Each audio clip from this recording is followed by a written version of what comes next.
Hello, mga kamaster, maraming salamat po sa lahat ng tumatangkilik ng. Isa pala akong rich kid. Paki-follow and subscribe mga master para sa mga susunod pang mga kabanata. The Secretly Rich Man. Ang lihim ng mayaman na tao, Kabanata 1. Alas 9 na ng gabi sa male dormitory building sa campus ng universidad. Gerald, mangyaring bumaba sa dormitoryo 101 sa unang palapag at dalhin ang aking laptop para sa akin. Isang lalaki na may buhok na kulay ginto mula sa katabing dormitoryo ang nagbukas ng pintuan ng silid ng dormitoryo ni Gerald ng direkta bago niya mahulog ang $1 sa sahig, pagkatapos ay tumalikod at naglakad palayo. Sa pamamagitan ng paraan, mangyaring kumuha ako ng isang bote ng mineral na tubig mula sa supermarket sa ibaba din. Ang mag-aaral na may buhok na blonde ay tumalikod bago siya bumagsak ng isa pang $3 sa sahig, $2 para sa bottled mineral water at isa pang $1 para sa pagpapatakbo para sa kanya. Hoy, Blondie, bakit laging hinihiling ng mga tao sa iyong dormitoryo kay Gerald na magpatakbo ng mga gawain para sa iyo? Bakit kayong mga mapang-api? Ang mga tao sa dormitory ni Gerald ay nagtanong sa malamig na pamamaraan dahil hindi na nila ito nakatiis. Hahaha, si Gerald ay nakatira sa iyong dormitory at hindi mo pa siya naiintindihan. Kung bibigyan mo siya ng $1, kakain pa siya ng tae kung hiniling mo sa kanya. Sarkastikong sagot ni Blondie. Tapos tumawa siya bago siya lumabas ng dormitory, na mula ang mukha ni Gerald sa kahihiyan habang nakabingi siya sa sinabi ng lalaking may blonde hair. Pagkatapos nito, yumuko siya upang kunin ang ilang $2 sa lupa bago niya naisip sa sarili, sa ganitong paraan, makakagawa ako ng $2 at sapat na iyon para makabili ako ng 3 steamed buns at isang bag ng atsara. Hindi na ako magugutom. Gerald, wag ka na. Kung wala kang sapat na pera, bibigyan ka namin ng kaunti at hindi mo na rin kami kailangang bayaran. Hindi mapigilan ng pinuno ng dormitoryo ang sarili na makiramay kay Gerald. Umiling si Gerald bago siya ngumiti at sinabi, "Salamat, ngunit okay lang." Matapos magsalita ay tumalikod na si Gerald upang lumabas ng dormitoryo. Sa oras na ito, lahat ng mga lalaki ay tumingin sa likuran ni Gerald habang umiling sila sa awa. Sa katunayan, ayaw ni Gerald na magpatakbo ng mga gawain para sa iba at nais niyang tangkilikin din ang kanyang buhay sa universidad, magaling kung ipagpatuloy lamang niya ang pag-aaral sa universidad nang hindi nag-aalala tungkol sa anuman. Gayunpaman, talagang mahirap siya. Bagaman mahusay ang pagtrato sa kanya ng ibang mga lalaki sa kanyang dormitoryo, ayaw niyang maawa sila sa kanya. Kung hindi man, natakot si Gerald na baka magkakasakit sila sa kanya. Bukod sa kanyang mga kasama sa dormitoryo, walang ibang kaibigan si Gerald sa pamantasan. Gerald, narinig kong sinabi ni Blondie na papunta ka na sa hagdan, tama? Sa oras na ito, isang napakabihis na batang lalaki ang lumabas mula sa katabing dormitoryo. Ang kanyang pangalan ay Danny Sanders at siya ang pinuno ng dormitory ni Blondie. Idolo siya ng bawat babaeng estudyante dahil hindi lamang siya mayaman ngunit napakagwapo rin niya, gayunpaman, palagi niyang minamaliit si Gerald dahil pakiramdam niya ay isang kahihiyan si Gerald. Hindi maintindihan ni Gerald kung bakit siya kakausapin ni Danny, tumanggo lamang si Gerald at sinabi, "Opo, bababa na ako." Ngumiti si Danny bago niya ipasa kay Gerald ang isang kahon na puno ng mga item. Ang isa sa aking mga kaibigan ay naghihintay sa East Grove ngayon. Mangyaring ipasa sa kanya ang kaong ito. Narito ang $10 para sa iyo. Si Danny ay isang playboy at alam ng lahat ang tungkol sa kung paano niya madalas itanong sa iba't ibang mga batang babae na makipagtagpo sa kanya sa kakahuyan. Danny also had many friends who would do the same thing, gayunpaman, hindi masyadong iniisip ito ni Gerald dahil nasanay na siya sa pagpapatakbo ng mga gawain para sa iba, paimple niyang kinuha ang kahon at ang $10 bago siya maglakad pababa. Pagkalingon niya, parang narinig niya sa likuran ang mahinang pagtawa ni Danny. Bumaba si Gerald upang kunin ang laptop at bumili ng bote ng mineral water bago nagpa siya na ihulog ang kahon ng mga item para kay Danny. Ang maliit na halamanan sa labas ng universidad ay isang tanyag na lugar para sa mga mag-asawa na magkaroon ng kanilang lihim na pagtatagpo sa gabi. Pagkatapos nito, dumating si Gerald sa lugar na binanggit sa kanya ni Danny. Nakita niya kaagad ang isang lalaki at isang babae na nakaupo sa kakahuyan, nagkukwentuhan at nagtatawanan ng magkasama, gayunpaman, laking gulat ni Gerald nang makita ang mukha ng lalaki at babae sa ilalim ng sikat ng buwan. Natigilan siya, si Xavier yun. Agad na namula ang mga mata ni Gerald at nahulog sa lupa ang mga hawak niyang gamit. Si Xavier ay dating kasintahan ni Gerald at 3 araw pa lamang mula nang maghiwalay silang dalawa. Siyempre, si Xavier ang nais na wakasan ang relasyon nang naghiwalay sila, sinabi sa kanya ni Xavier na gusto niya ng kaunting oras na mag-isa sa sarili.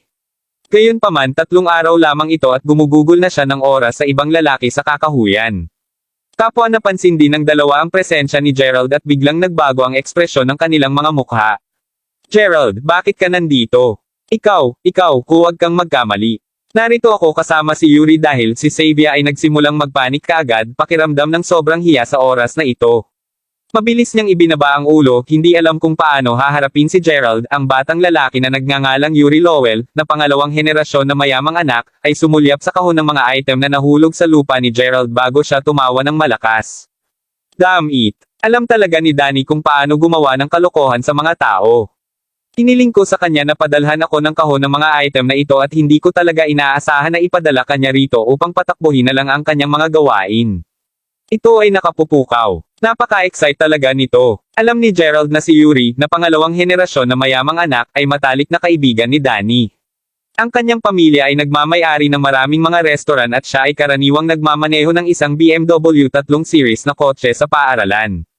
Mahigpit lang na nakakabitin ni Gerald ang mga kamao matapos makinig sa mga sinabi ni Yuri, ito pala ay sadyang ginawa ito ni Danny. Bukod dito, naniniwala si Gerald na talagang may papel si Danny sa breakup nila ni Xavier. Kung hindi man, bakit makakasama ni Xavier si Yuri ilang araw lamang pagkatapos ng kanilang hiwalayan? Xavier, alam ko na ayaw mo sa akin ngunit hindi mo na kailangang makasama ang ganitong uri ng tao pagkatapos ng ating paghihiwalay. Alam mo bang kung gaano karaming mga kasintahan ang binago niya bago ito? Malakas na sigaw ni Gerald, mahal na mahal niya ang batang babae na ito. Mahal na mahal siya, labis na balisa at inis ang naramdaman ni Xavier nang marinig ang sinabi ni Gerald. Gerald, sino sa palagay mo ikaw? Sino ang nagbigay sa iyo ng karapatang turuan ako kung paano ako dapat kumilos at kung ano ang dapat kong gawin? Nakipaghiwalay na ako sa iyo at mapipili kong makasama ang kahit sinong gusto kong makasama. Gayon din. Galit na galit si Xavier sa oras na ito. Matapos nito, inirapan niya si Gerald bago niya sinabi, pumunta ka ba dito upang ako ay naiinis? Mawala ka. Sampal. Matapos niyang magsalita, sumama si Xavier at binigyan ng mahigpit na sampal si Gerald sa mukha niya. Lalong tawa ng tawa si Yuri sa oras na ito. Hahaha. Xavier, bakit mo siya hinahabol? Hahayaan mo lang siyang manatili at panoorin kami. Xavier blushed immediately. Yuri, I've already lost all interest after seeing this guy over here. Maybe next time. Pagkatapos nito, kumalas si Xavier mula sa hawak ni Yuri, hindi alam ni Gerald kung paano siya lumayo mula sa kakahuyan at ang kanyang isipan ay ganap na blanko sa oras na iyon, ang lahat ay nagmula sa pera. Si Gerald ay nasa estado na ito dahil wala siyang pera. Hahaha, pagkabalik sa kanyang dormitoryo, sinalubong si Gerald ng tawa ng kanyang mga kaklase sa pasilyo, hawak-hawak ni Danny ang tiyan niya habang tumawa ng malakas. Malinaw na sinabi niya sa lahat ng kanilang mga kamag-aral tungkol sa bagay na ito. Hahaha. Gerald, ano ang nakita mo noong naihatid mo ang mga item kanina? Tanong sa kanya ni Blondie na may ngiti sa labi.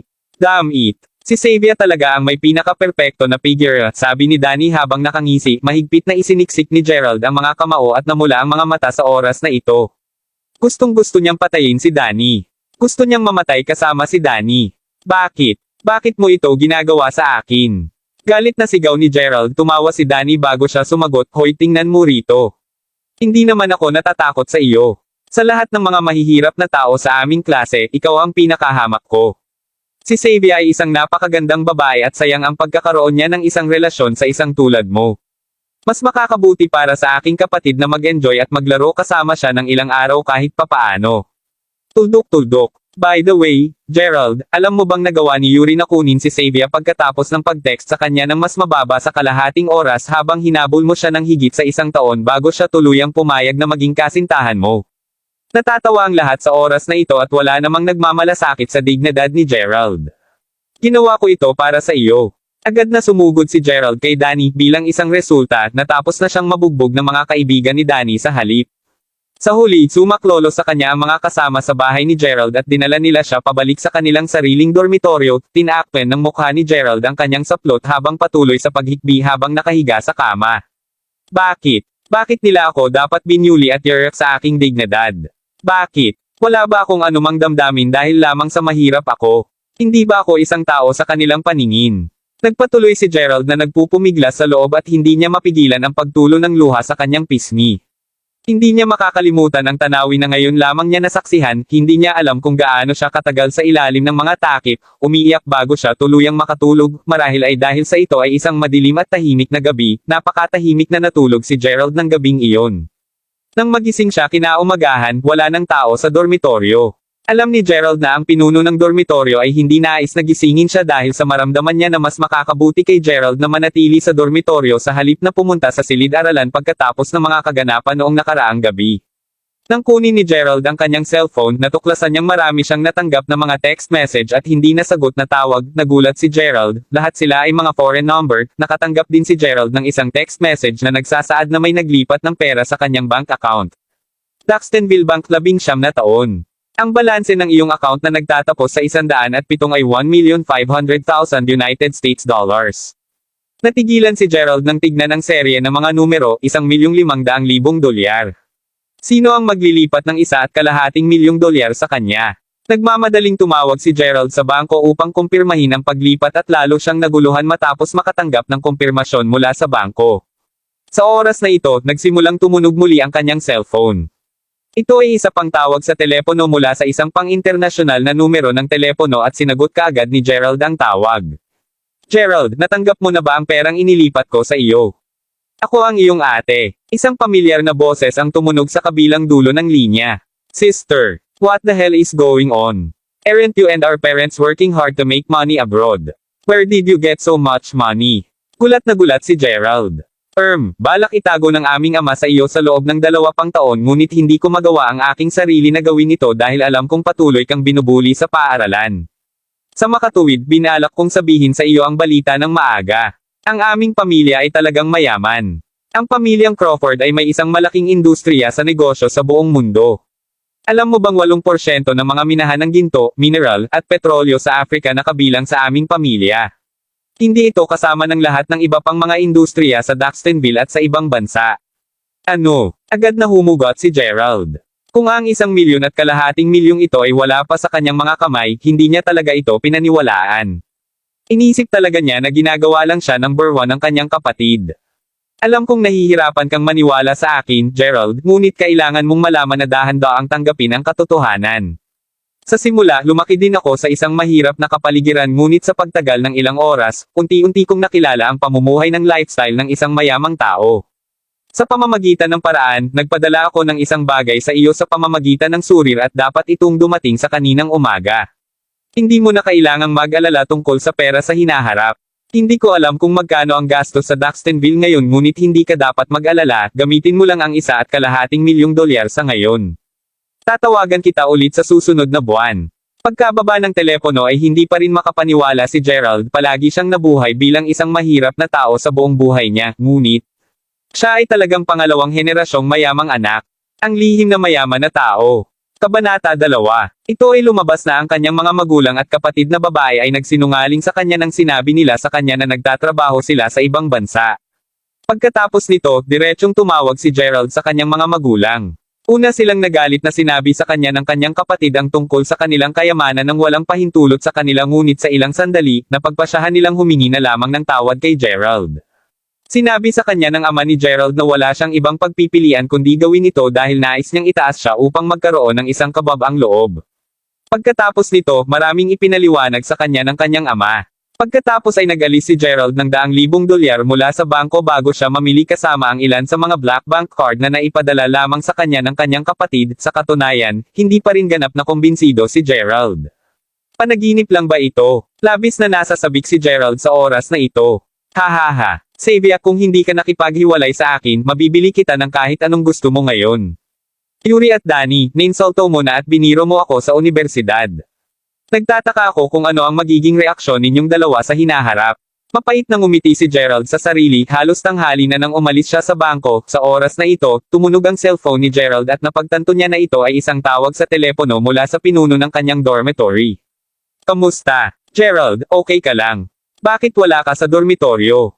Oh, naglakad-lakad ako. Ang iilan sa atin ay natatakot sa kamatayan. Sobrang nag-aalala kami sa iyo. Nga pala, kaarawan ni Noemi ngayon. Dahil hindi kanya makontak, tinanong niya ako na tanungin ka kung dumadalo ka ba sa kanyang kaarawan sa gabing ito. Sinabi niya na nabanggit na niya sa iyo ang pagdiriwang ng kanyang kaarawan ilang araw na ang nakakaraan. Matapos marinig ang kanyang mga salita, tiningnan ni Gerald ang listahan ng mga hindi nasagot na tawag sa kanyang telepono bago niya napagtanto na napalampas niya ang ilang mga tawag mula kay Noemi. Si Naomi ay kamag-aral ni Gerald at hindi lamang siya napakaganda ngunit napakalapit din niya kay Gerald. Bukod kay Xavier, si Noemi lang ang kaibigang babae ni Gerald. Sa katunayan, naalala ni Gerald na sinabi sa kanya ni Noemi tungkol sa kanyang kaarawan ilang araw na ang nakalilipas. Gayunpaman, wala siyang sinabi sapagkat nagpupumilit na lamang siyang pakainin ang kanyang sarili ilang araw na ang nakalilipas. Ngunit ngayon, napagpasyahan ni Gerald na mabuhay tulad ng isang normal na tao sa kanyang karaniwang bilog ng mga kaibigan, kaya bakit hindi siya pumunta sa birthday party? Kailangan kong kumuha ng Reg Along kaarawan para sa kanya, tama. Matapos isabit ang telepono, tumingin sa paligid niya si Gerald at ang nag-akit lamang sa kanya ay ang Hermes shop. Ito ay isang bantog sa buong mundo na tindahan na luho na may dalang mga marangyang item. Kahit na napakamahal nito, maraming pangalawang henerasyon na mayamang anak mula sa universidad ni Gerald ang nagnanais na pumunta dito higit sa lahat dahil sa prestihiyo. Hindi plano ni Gerald na pumasok sa tindahan ngunit bigla niyang naisip ang Universal Global Supreme Shoppers Card na ipinadala sa kanya ng kanyang kapatid ngayon. Nakaramdam siya ng labis na tukso sa oras na ito. Sa una ay nag-aatubili siyang gumastos ng pera ngunit nang maisip niya ang tungkol sa card, agad na bumawas ang pagkakasala ni Gerald. Matapos huminga ng malalim, naglakad agad si Gerald papasok sa Hermes B Boutique Store. "Hello sir, ano ang magagawa ko para sa iyo?" Isang napakagandang sales girl sa loob ang masalubong sumalubong kay Gerald. Even though there was a trace of contempt in her eyes when she glanced at Charlie's clothes, she was still very polite. Alam niya na ang lahat na pumasok sa tindahan na ito ay karaniwang lilainggan muna sa paligid ngunit hindi niya maintindihan kung bakit may isang taong kagaya niya na nais na pumasok sa kanilang tindahan ng boutique. "Titingnan ko muna ang paligid ng tindahan," agad na sagot ni Gerald. Ito ang kanyang kauna-unahang pagkakataon na pumasok sa isang marangyang tindahan ng B-boutique kaya hindi niya talaga alam kung ano ang bibilhin. Ang cold sales ng sales girl sa mukha niya habang nakatingin kay Gerald. "Yuri, maaari mo ba akong bilhan ng isang bag?" Sa oras na ito, isang pamilyar na boses ang umabot sa tainga ni Gerald at nakita niya ang isang magandang batang babae na papasok sa tindahan habang nakahawak ito sa braso ng ibang lalaki. Agad na nagbago ang ekspresyon ng mukha ni Gerald nang lumingon siya at nakita ang mag-asawa. Ito ay walang iba kundi si Yuri at Xavier. "Kamusta? Ito ba ang iyong kasintahan, G. Lowell? Ang ganda talaga niya." Sa sandaling nakita ng sales girl na naglilingkod kay Gerald kanina kay Yuri, nagkaroon ng pagbabago sa 180 degree sa kanyang pag-uugali habang binati siya nito ng may ngiti sa labi. Alam ng lahat na si Yuri ay isang pangalawang henerasyon na mayamang anak at siya ay nakakaakit sa kung saan man siya magpunta. Iyon ang dahilan kung bakit sumugod kaagad sa kanya ang sales girl. "Rachel, ito ang aking kasintahan, Xavier. Dinala ko siya dito upang tingnan ngayon dahil gusto kong bilhan siya ng isang bag." Namula si Xavier sa oras na ito. Si Yuri ay talagang isang mayamang binata na kinikilala saan man siya magpunta. Sa oras na ito, itinuro ni Xavier ang isa sa mga bag bago niya sinabi, "Yuri, gusto ko ang bag na ito." Ang bag ay inilagay sa loob ng isang gabinete at mukhang napakamarangya at engrandi. Ngumiti si Rachel bago niya sinabi, ang bag na ito ay isang edisyon ng collector na ipinakilala sa pagdiriwang ng ika-200 anibersaryo ng Hermes. Mayroong 200 mga unit lamang ng bag na ito na ginawa sa buong mundo at nagkakahalaga ng $55,000. "Ano?" Gulat na gulat si Xavier at hindi niya mapigil ang humingal ng malakas. Tumalon din ng bahagya si Yuri bago siya ngumiti at sinabi, "Rachel, kung hindi ako nagkakamali, ito ay isang handmade bag na may mahusay na pagkakagawa. Ito ay inilabas lamang noong nakaraang taon at nanalo na ito ng isa sa mga spot sa listahan ng nangungunang 10 kalakal na produkto sa buong mundo, tama ba?" Labis na nagulat si Rachel sa malawak na kaalaman ni Yuri. "Tila marami kang nalalaman tungkol sa mga bag." Umiling si Yuri bago niya sinabi, "Gusto kong mag-research ng mga mamahaling paninda ngunit ito talaga ay isang napakamahal na bag." Pagkatapos nito, tiningnan ni Yuri si Xavier bago niya sinabi, "Mahal ko, talagang may kasiya siya kang lasa. Makuha ka namin ng isa pang bag na nagkakahalaga ng $5 o $6,000 sa halip." Mas gugustuhin pang mamatay ni Yuri kaysa bumili ng isang bag sa halagang $55,000. Sinabi ni Xavier na sinabi niya, ang kasintahan ni Alice ay bumili sa kanya ng isang bag na nagkakahalaga ng higit sa $8,000. "Kaya maghihintay ka hanggang sa makakuha ako ng karagdagang alawan sa susunod na buwan, kung gayon."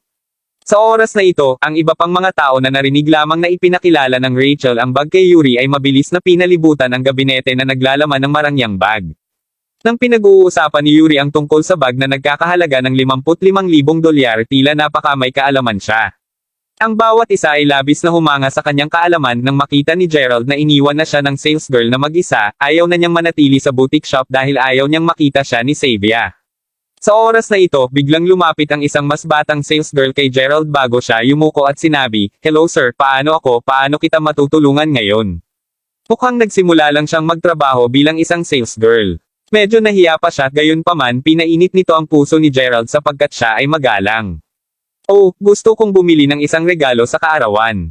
Sagot agad ni Gerald. "Sir, may shopper's card po kayo. Kung mayroon ka nito, masisiyahan ka sa isang diskwento sa iyong mga pagbili." Kahit na si Gerald ang kauna-unahang customer, hindi niya ito hinusgahan ng simple dahil sa kanyang simple at casual na hitsura. Sa halip, nagpatuloy siya sa pagsasalita sa kanya sa isang napaka-profesional na pamamaraan. "Ay oo, maaari mo bang tingnan ito?" Inilabas ni Gerald ang Universal Global Supreme Shoppers Card na ibinigay sa kanya ng kanyang kapatid bago ipasa ito sa sales girl. Napamulat ng tindig ang kanyang mga mata sa gulat nang makita ang card. Ito, itim na gintong card. Nagpatuloy ang pagtitig ng sales girl kay Gerald na gulat at hindi makapaniwala. Ang binatang ito ay mukhang isang ordinaryong mag-aaral at hindi isang tanyag na mayamang tao. Paano siya maaaring magkaroon ng isang itim na gintong card? Naguluhan si Gerald at tinanong niya, ano ang isang itim na gintong card? Ito ay isang kataas-taasang antas ng card at maaari kang gumastos ng hanggang sa $300,000 sa card na ito, habang ang minimum na halaga para sa bawat transaksyon ay $50,000, Ginoo. Lalo pang naguluhan si Gerald sa oras na ito. Alam niyang mayaman ang kanilang pamilya ngunit hindi niya alam na sobrang yaman nila. "Sir, batay sa mga item na kasalukuyang dinadala namin sa aming tindahan, hindi mo magagamit ang itim na gintong card na ito sa alinman sa mga regular na mamahaling kalakal sa shop na ito. Gayunpaman, madali mong maaabot ang minimum na halaga ng transaksyon kung titingnan mo ang edisyon ng bag ng collector. Dadalhin ko ito sa iyo ngayon." Yumuko ulit ang sales girl bago siya umalis kaagad. Sa parehong oras, si Xavier at Yuri ay nakatingin pa rin sa paligid ng boutique store habang tiningnan nila ang lahat ng mga bag na may hitsura ng paghanga sa kanilang mukha, na unlock ng batang sales girl ang cabinet bago inilabas ang edisyon ng collector. Sumimangot kaagad si Rachel bago niya sinabi, "Wendy, ano sa palagay mo ang ginagawa mo ngayon?" Tumalikod si Wendy at sumagot, "Nais kong ipakita sa isang customer ang bag na ito." "Ito ba ang uri ng bag na dapat mong ipakita sa anumang customer? Kanino mo ito ipinapakita?" Nakasimangot si Rachel habang nakatitig kay Wendy. Tumingin si Wendy sa direksyon ni Gerald habang sinabi niya ng may paggalang, "Ang Ginoo dito." Tumalikod din sina Yuri at Xavier upang tingnan ang direksyon na tinuro ng sales girl bago sila humagalpak ng tawa. "Ha. Hindi napigilan ni Yuri ang tawa nito nang makita niya si Gerald, kung kaya niya, gumulong na sana siya sa lupa habang tumatawa. "Ano ang pinagsasabi mo? Gusto ng lalaking iyon na makita ang bag ng collector?" Tanong ni Yuri sabay turo ng daliri kay Gerald. Ito ay isang malaking biro kay Yuri. Napatingin si Yuri kay Gerald na may kasuklam-suklam na ekspresyon sa mukha at naramdaman ni Gerald na medyo nahihiya sa oras na ito dahil maraming tao ang nakatingin sa kanya. Si Rachel ay mayroon ding pangit na ekspresyon sa mukha habang sinasabi, "Wendy, sa palagay mo ba makakaya ng taong ito na bumili ng anuman sa mga bag sa aming tindahan ng boutique? Sinong binibiro mo?" "No, Rachel. That customer has a black gold card. He is our VIP customer." Ha. Tumawa ulit ng malakas si Yuri. "Isang VIP customer. Siya ay isang tanyag na tao sa aming universidad." Sinamon din ng tingin ni Xavier si Gerald na naiinis na sinabi, "Gerald, hindi ka ba nahihiya sa sarili mo? Bakit hindi mo umalis kaagad sa lugar na ito?" Ha. Napatingin sa paligid si Gerald habang ang dami ng tao ay patuloy na kinukutsa siya. Ang batang sales girl ay inilagay din sa napakahirap na posisyon habang si Rachel ay nakatingin kay Gerald na naiinis. Sa oras na ito, sumampa lang si Gerald sa counter bago niya mailagay ang itim na card na ginto sa counter. "Bibili ako ngayon ng edisyon ng bag ng collector na ito." Kabanata 3. Gerald, bakit ka nagkukunwaring mayaman? Mapanghamong tanong ni Xavier. Gayunpaman, nagulat si Rachel matapos mailagay ni Gerald ang black gold card sa counter. Ang Universal Global Supreme Shoppers Card na ito para sa mga mamahaling tindahan ay magagamit lamang sa pinakamayaman at makapangyarihang pamilya sa buong mundo. Walang duda na ang may-ari ng itim na gintong card ay talagang napayaman at makapangyarihan. Sa kabilang panig, mabilis na dinala ni Wendy ang card reader sa counter. Pagkatapos nito, ipinasok ni Gerald ang kanyang kaarawan sa card reader bilang passcode at matagumpay ang transaksyon. Matagumpay na nakumpleto ang transaksyon. "Oh my God!" Gulat ang lahat ng tao. Ay nako, nabili lang ba ng batang ito ang edisyon ng bag ng collector ng Hermes na nagkakahalaga ng 55,000 dolyar? Napakayaman talaga niya. Talaga bang isang mapagpakumbabang anak na mayaman ang pangalawang henerasyon na ito?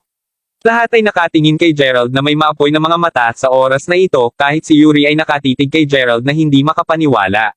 Paano maaaring ang yaman na ito ay yumaman? Nakaramdam siya ng matalim na sakit sa kanyang puso. Bukod dito, ipinapakita pa rin niya ang kanyang kaalaman sa lahat ng mga mamahaling kalakal bago ito. Ngayon, wala siyang ibang hitsura kaysa sa isang payaso. Si Xavier ay may isang hitsura ng hindi makapaniwala sa kanyang mukha sa oras na ito.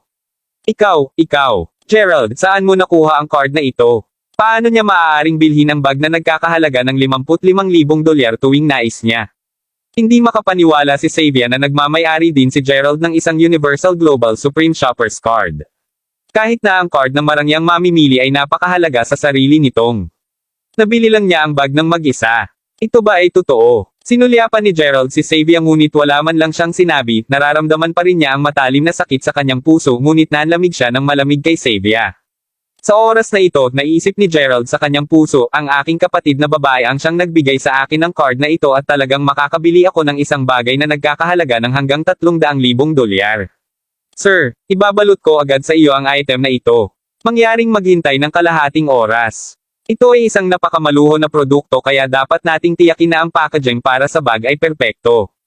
Nakaramdam ng labis na kahihiyan si Gerald sa dami ng tao na nakatitig sa kanya ng masidi. Matapos niyang tanggihan ang serbisyo sa pambalot, kinuha ni Gerald ang bag sa kanyang kamay habang naghahanda siyang umalis kaagad. Sandali lang. Tumigil ka dyan. Si Yuri ay may pangit na ekspresyon sa mukha habang naglalakad sa harap ni Gerald upang pigilan siyang umalis. Anong gusto mo? Malamig na tanong ni Gerald. Ngumuso si Yuri bago niya tinuro ang itim na gintong card sa kamay ni Gerald.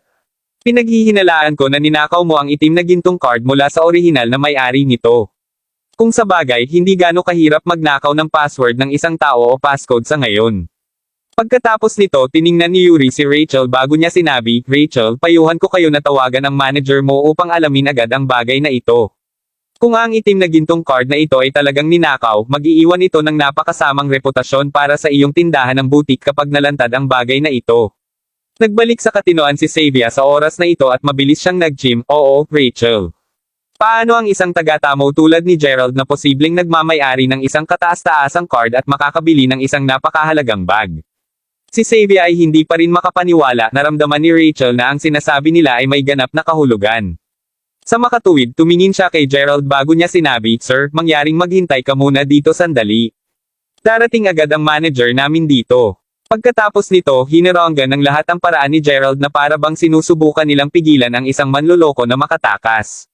Talagang hindi inaasahan ni Gerald na magdulot ng labis na kaguluhan dahil lamang sa nais niyang bumili ng isang bag. Gayunpaman, alam niya na hindi siya makakaalis ngayon kahit na gusto niya. Nakatayo lang siya rito at may tiyagang naghintay para sa manager ng tindahan. Sa lalong madaling panahon, isang babae na nasa edad na 30 taon na ang suot na napaka-elegante ang lumitaw sa harap ng karamihan ng tao. Agad na sinabi ni Rachel sa manager na hinala niya si Gerald bilang isang pandaraya na ninakaw ang itim na gintong card ng iba. Tumingin ang manager kay Gerald bago siya ngumiti at sinabi, humihingi ako ng pasensya, ngunit kung wala kang pakialam, maaari mo akong payagan na suriin ang iyong itim na gintong card. Siya ay napakamagalang at magalang dahil siya ang tagapamahala ng tindahan at hindi niya hinusgahan ang kanilang mga customer sa pamamagitan lamang ng kanilang pagpapakita. Naramdaman ni Gerald na napakawalang magawa sa oras na ito at maabot lamang niya ang kanyang itim na gintong card sa manager nang hindi sinabi. Nagdala ang manager ng isang espesyal na card reader. Pagkatapos nito, husay niyang inilagay ang card sa loob. Sir, pwede po bang ibigay mo sa akin ang iyong apelyido? Nais ko ring malaman ang iyong numero ng pagkakakilanlan, magalang na hiling ng babaeng manager. My name is Gerald Crawford and my sister's name is Jessica Crawford.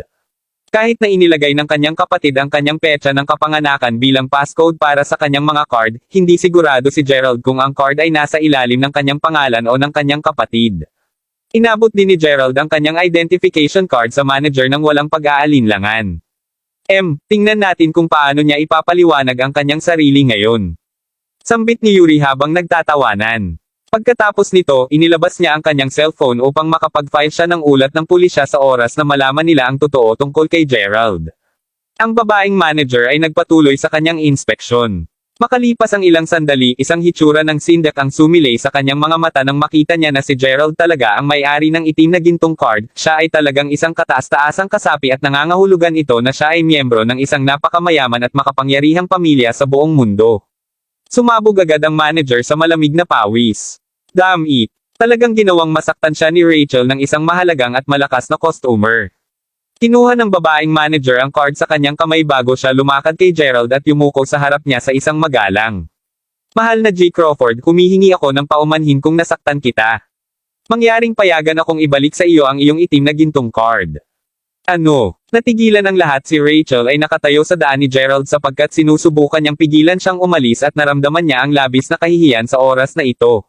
Manager, sigurado ka na hindi nagkamali? May-ari ba talaga ang taong ito ng black gold card? Tinaas ng babaeng manager ang kanyang kamay at hinaampas sa mukha si Rachel. Tumabi ka na. Tinakpan ng kamay ni Rachel ang mukha niya nang mabilis itong tumabi. Nataranta sina Yuri at Xavier. Alam ng babaeng manager na kilala nilang dalawa si Gerald at sila ang nagtatangkang pagbibiro at mapahiya siya. Sa makatuwid, naisip niya na mas makakabuti kung makamit niya ang pabor ni Gerald sa pamamagitan ng paghabol sa kanilang dalawa sa labas ng tindahan ng Hermes ngayon. Mabilis na lumapit ang manager kina Yuri at Xavier bago niya sinabi, paumanhin, ano ang sinusubukang patunayan ninyong dalawa? Bakit mo hinimok ang aming sales girl na masaktan ang aming pinakamahalagang customer? Tumingin si Yuri sa manager bago niya sinabi, binibigyan ko lang kayo ng babala bilang isang mabait na kilos. Pinahahalagahan namin ang iyong kabaitan ngunit kung wala kang bibilhin talagang pahahalagahan namin ito kung umalis ka agad sa aming tindahan. Napakatalas at malamig na mga salita ng babaeng manager, hinahabol niya sila palabas ng tindahan.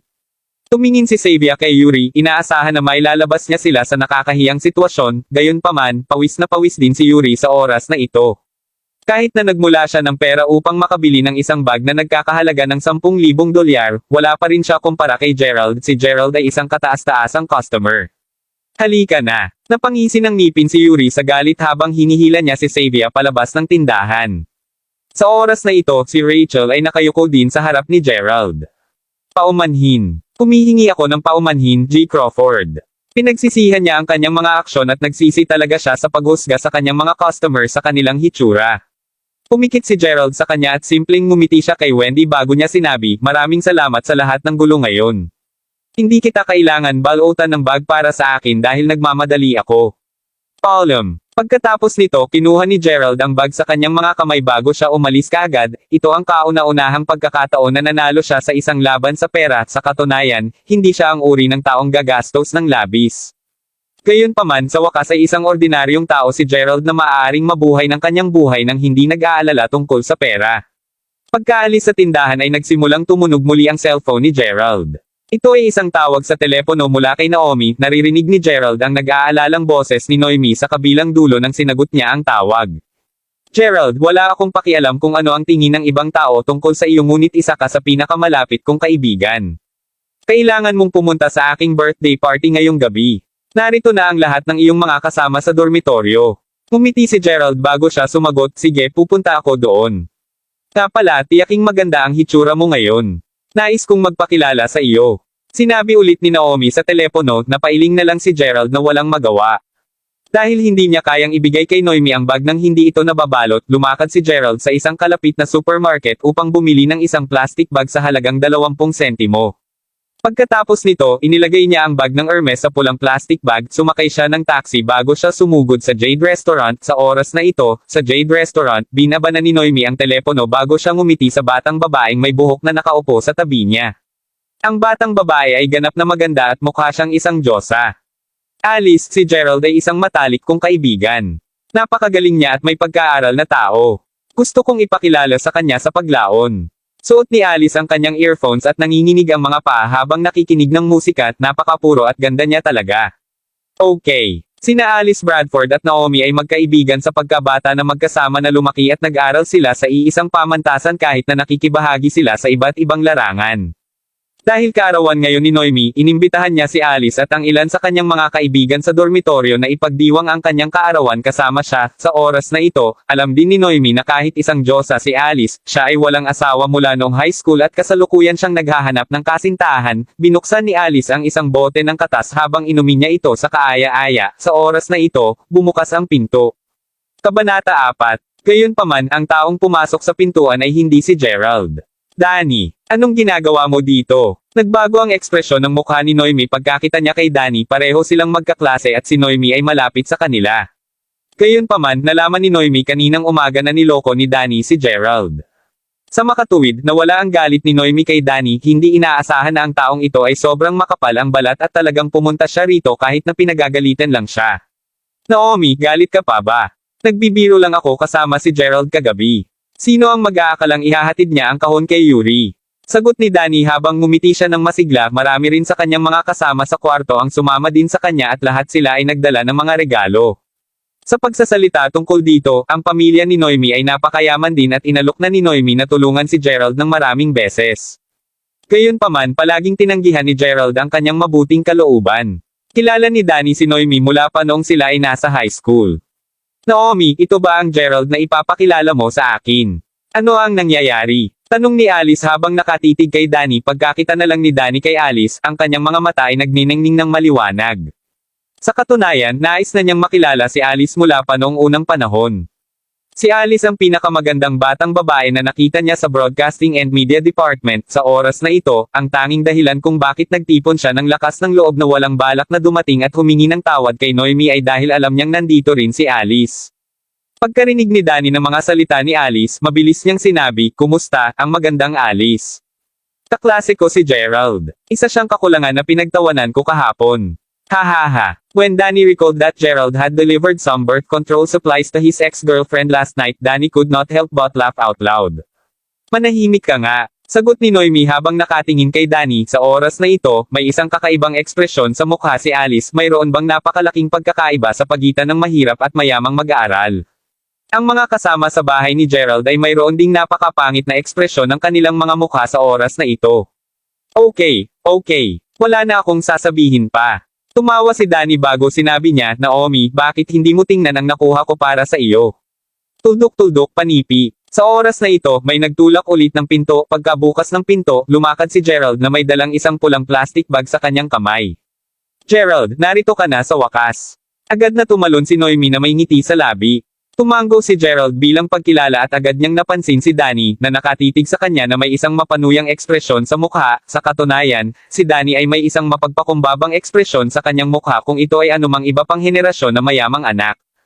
Gayunpaman, ngayon din si Gerald ito, tinaas din ni Alice ang kanyang ulo upang tumingin kay Gerald sa oras na ito. Sa katunayan, gusto talaga maghanap ng kasintahan ni Alice, ngunit nasabi niya kaagad na si Gerald ay marahil ay hindi mula sa isang mayamang pamilya. Wala sa isip si Alice kung galing siya sa isang ordinaryong pamilya basta gwapo at kaakit-akit siya. Gayunpaman, kahit na gwapo si Gerald, masasabi ni Alice na ang lahat ng mga damit na suot ni Gerald mula ulo hanggang paa ay hindi nagkakahalaga ng higit sa $50. Masyado siyang ordinary. Nang maisip ni Alice ang binanggit ni Danny kanina, ang kanyang impression kay Gerald ay umabot sa isang bagong mababang punto. Puno ng pagkabigo ang mukha ni Alice. "Gerald, this is Alice." "Alice, ito ang aking kaibigan, Gerald." Pinakilala nilang dalawa ni Noemi na may ngiti sa labi. Tumango si Gerald bago siya sumagot, "Hello, my name is Gerald." "Masaya akong makilala, Alice." Magalang na inabot ni Gerald ang kanyang kamay. Gayunpaman, hindi man lang nag-abala si Alice na tumingin kay Gerald. Sa halip, simpleng lumingon siya at nagpatuloy sa paghigop ng kanyang katas. Nakabitin sa hangin ang kamay ni Gerald at ilang sandali pa ay kinailangan niyang ibalik ang kamay niya sa sobrang sakit. Alam ni Noemi na ang kanyang matalik na kaibigan ay palaging mayroong ganoong personalidad. Kung interesado siya sa lalaki, mas marami siyang mapag-uusapan. Kung hindi man, simpleng papansinin lamang niya siya ng buo. Hindi sinabi ni Gerald tungkol dito, pa-impulse siyang naglakad upang umupo sa mesa. Sa oras na ito, nakita ni Danny ang pulang plastic na bag sa kamay ni Gerald. Agad na sinabi ni Danny, "Well, Gerald, kaarawan ni Noemi ngayon. Kaya, anong regalo sa kaarawan ang nakuha mo rito? Bakit hindi mo ito ipakita sa amin?" Hindi na nakatiis ang pinuno ng dormitory ni Gerald at mabilis niyang tinanong, "Danny, bakit palagi mong sinusundo si Gerald?" Paimpal na tumawa si Danny sapagkat nasisiyahan siya sa panunuya at pagtawa sa iba. Sumulyap si Danny kay Gerald na may malamig na ekspresyon sa mukha bago niya inilabas ang red along binili niya para kay Noemi. Nabili din pala ni Danny ang isang itim na branded bag para sa kanya. "Naomi, binili ko ito para sa iyo. Isang bag ng Hermes." Pagkalabas pa lang ni Danny ng bag, naintriga agad si Alice at lahat ng mga magagandang kasama sa kwarto. Isang Hermes bag. Ang presyo sa merkado para sa isa sa mga bag ay hindi bababa sa $8,000, tama ba? Ang lahat ng magagandang batang babae ay kaagad na may ibang impression kay Danny, ang taong ito ay talagang napakamapagbigay. Si Alice, ang diyosa na palaging napakalamig sa iba, ay hindi maiwasang masulyap kay Danny sa oras na ito. Hindi naman ganun kamahal. Alam na alam ng tatay ko ang manager sa Hermes kaya binili ko ito sa $7,900. Ngumiti si Danny habang nasisiyahan siya sa kamanghamanghang tingin na binibigay ng lahat sa kanya sa oras na ito, kahit na kinamumuhian talaga ni Noemi si Danny, kinuha niya ito sa kanyang kamay nang hindi nagsasabi ng iba pa. Ang Hermes Rumble talaga ang pinakabagong bag na inilunsad ni Hermes. Napakapopular nito sa Macau, Hong Kong, at Taiwan. Ang eksaktong bag na ito ay nagkakahalaga ng $12,000 doon.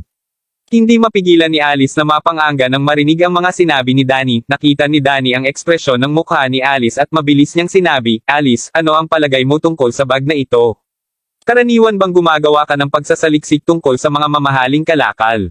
Tumingin si Alice kay Danny at sa wakas ay ngumiti siya ng mahina bago siya sumagot, "Gusto kong bilhin ang eksaktong parehong bag na ito bago ito ngunit ang presyo ay masyadong mataas." Tuldok-tuldok panipi. Mabilis na sagot ni Danny, "Alice mahal, kukuha ako ng isa para sa iyong kaarawan. Ang $8,000 ay hindi maraming pera sa akin pa rin. Bukod dito, alam ko ang lahat na nagtatrabaho sa Hermes B Boutique Store sa tapat ng aming universidad." Walang sinabi si Alice ngunit simpleng ngumiti siya kay Danny kahit na hindi niya personal na kilala si Danny, narinig na niya ang tungkol sa kanya noon at alam niyang playboy siya, hindi inaasahan, napakatapang din niya at mapagbigay. Hindi mapigilan ni Alice na makaramdam ng kaunting paghanga sa kanya sa ngayon. Pagkatapos nito, ang pinuno ng dormitory ni Gerald at ang lahat ng kanyang mga kasama sa silid ay naghahain din ng kanilang mga regalo kay Noemi, sunod-sunod. Ang kanilang mga regalo ay natural na hindi kasing mahal ng marangyang Reg along si Danny, ngunit ang bawat isa sa kanilang mga regalo ay nagkakahalaga din ng $300 hanggang $400. Ayaw makagambala ni Gerald at simpleng plano niyang ibigay ang regalo kay Noemi matapos ang lahat. Gayunpaman sa oras na ito, tiningnan ni Danny ang pulang plastic bag na nasa kamay ni Gerald bago siya ngumisi at sinabing, "Gerald, mangyaring ipakita sa amin kung ano ang binili mo para kay Noemi. Tingnan lamang ang plastic bag sa iyong kamay. Napakasaya talaga. Danny, pwede ka bang manahimik? Masayang masaya ako kahit anong ibigay sa akin ni Gerald." Pinalaan ulit ni Naomi si Danny, gayunpaman, nakatingin din si Noemi kay Gerald na may pag-asang ekspresyon sa mukha. Medyo nagsisi si Gerald sa kanyang kilos dahil nagmamadali siya, ayaw niyang maghintay ng kalahating oras para ibalot sa kanya ng sales girl ang bag, naisip niya na ito ay magiging isang simpleng pagtitipon lamang kasama ang ilan sa kanilang mga malapit na kaibigan. Hindi niya inaasahan na nandito rin si B***star Danny. "Naomi, binilhan din kita ng isang bag." Sambit ni Gerald habang kinukuha ang bag sa plastic bag. Nakasimangot si Alice sa oras na ito dahil hindi talaga siya makapaniwala sa kanyang mga mata. Ang taong ito ay napakahirap.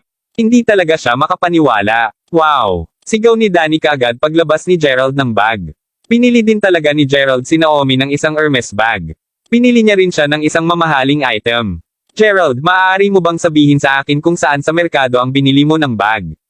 Mura ba?" Ang mga salita ni Danny ay tumawa agad ang lahat ng mga batang babae na naroroon. Alice shook her head slightly at this time. She originally thought that even though Gerald was poor, he would probably be a good friend. Gayunpaman, simpleng tumingin lamang si Alice kay Gerald ngayon. Ito ang limitadong edisyon ng bag ng Hermes ng collector na inilunsad sa panahon ng kanilang ika-200 anibersaryo. Mayroong 200 mga unit lamang ng bag na ito sa mundong ito at ang bawat isa sa mga bag na ito ay nagkakahalaga ng $55,000. Nakilala agad ni Alice ang bag. Marami ding mga ginaya sa internet at ang peking bag ay nagkakahalaga ng mas mababa sa $100. Gayunpaman, gaano man kabuluhan ang isang tao, hindi nila bibilhin ang peking bersyon ng bag na ito dahil nakakahiya talaga na gumamit ng peking high-end na produkto. Hindi naman magalang si Alice nang masulyapan niya si Gerald. Pinasakit siya ng taong ta. Nauna nang naisip ni Noemi na bibili si Gerald ng ilang mga gadget para sa kanya ngunit hindi talaga niya inaasahan na bibili siya sa kanya ng imitasyon na item. Gayunpaman, ngumiti pa rin si Noemi habang sinasabi, "Salamat, Gerald. Lubos akong nagpapasalamat at masaya kahit anong makuha mo ako ngunit hindi mo dapat gastusin ang napakaraming pera sa hinaharap. Ang $100 ay maraming pera para sa iyo." Nais ni Gerald na ipaliwanag ang kanyang sarili at sabihin kay Naomi na ito ay isang tunay at orihinal na Hermes bag ngunit nakikita niya na binibigyan na siya ni Alice at mga kasama nito ng mga kasuklam-suklam na hitsura. Sa makatuwid, alam niya na walang sino man ang maniniwala sa kanya kahit na sinubukan niyang ipaliwanag ang kanyang sarili at baka mapunta siya sa lalong paghamak sa kanya. Sa oras na ito, tiningnan ni Alice si Noemi bago niya sinabi, Noemi, bakit ka naging kaibigan ng isang hindi maaasahang tao? Ayokong mailagay ni Noemi kay Gerald sa isang mahirap na posisyon. Sa makatuwid, sinubukan niyang baguhin ang paksa. Sige, lahat aking kaarawan ngayon at talagang masaya ako na maipagdiwang ito sa inyong lahat. Halika, gumawa tayo ng toast. Si Alice at ang mga kasama sa silid ay nagpatuloy sa pagtitig kay Gerald na naiinis habang ang iba pang mga lalaki ay hindi talaga tumugon, pasimpleng ngini siya ni Danny at ng kanyang mga kaibigan si Charlie. Ayaw ni Gerald na pahirapan si Noemi dahil alam niyang nahuli siya sa pagitan niya at ng mga kasama nito, mabilis siyang tumayo at sinabi, Naomi, happy birthday sa iyo ngunit naalala ko lang ang isang bagay na dapat kong gawin pabalik sa aking dormitoryo kaya aalis muna ako. Magsaya ka. Alam ni Gerald na sobra siya kaya tumayo siya upang umalis ka agad. Gerald. Kabanata 5. Lumabas ka agad si Gerald ng silid sa oras na ito, hinabol agad ni Naomi at ng pinuno ng dormitory ni Gerald na si Harper si Gerald. Anong ginagawa mo? Hindi ko sinabi na ayoko ng regalo mo, nag-aalalang sabi ni Noemi. Nagsalita din si Harper sa oras na ito. Gerald, huwag kang umalis. Manatili at maghapunan bago ka pumunta. Kung aalis ka ngayon, mag-asawa na tayo dito. Ngumiti si Gerald bago siya sumagot, you guys can continue, have fun here. Mayroon talagang isang bagay na dapat kong gawin ngayon ngunit sana maniwala kayo ay hindi ako ang uri ng tao na bibili ng isang bagay na huwad. Hindi alam ni Gerald kung maniniwala ang mga kaibigan sa kanya. Habang iniisip niya ito, masisisi lamang ni Gerald ang kanyang kapatid sa pagbibigay sa kanya ng card ng isang minimum na halagang gagastos na $50,000 kahit na patuloy na kinukumbinsi ni na Harper at Naomi si Gerald, nagpa siya pa rin siyang umalis sa huli. Nag-iwan ba talaga ang mangganganak na iyon? Nakangiting tanong ni Danny sa sandaling bumalik sina Naomi at Harper sa silid, sumagot si Harper, Danny, hindi mo ba mababago ang target ng pang-api mo? Bakit mo palaging binubuli si Gerald? Hindi ba siya sapat na kawawa? Hindi na ito matiis ni Harper. Hahaha, siya mismo ang humiling nito mismo. Bakit siya bumiling isang peking Hermes bag upang regaluhan si Noemi? Bukod dito pinili pa niyang bigyan siya ng isang peking item ng collector ng limitadong edisyon. Siya talaga ang pinakapangit. Nakangiting ngisi lamang si Alice habang umiling naglakad si Gerald sa kalsada ng walang emosyon sa kanyang mukha pagkalabas ng restaurant. Kapag talagang mahirap si Gerald, ang gusto lang niya ay yumaman. Gayunpaman, ngayon na siya ay puno ng cash, wala siyang naramdaman na anumang espesyal. Bukod dito, binili niya ang kanyang kaibigan ng isang bag na nagkakahalaga ng higit sa $55,000 ngunit siya ay hinamak at pinatulan pa rin. Kagaya ng iniisip ni Gerald kung saan siya dapat magtungo, bigla siyang tumanggap ng tawag sa telepono. Ito ay isang tawag sa telepono mula sa kanyang kapatid na si Jessica. Sinagot kaagad ni Gerald ang tawag. Ate, Gerald, anong ginagawa mo ngayon? Hindi naman ako abala. Kung ikaw ay malaya, maaari mo ba akong gawing pabor? Nag-uusisa si Gerald sa puntong ito. Alam mo bang Mayberry Commercial Street? Namuhunan ako sa kalyeng iyon at binuo ito nang bumalik ako sa bansa upang makita ka 4 na taon na ang nakakalipas.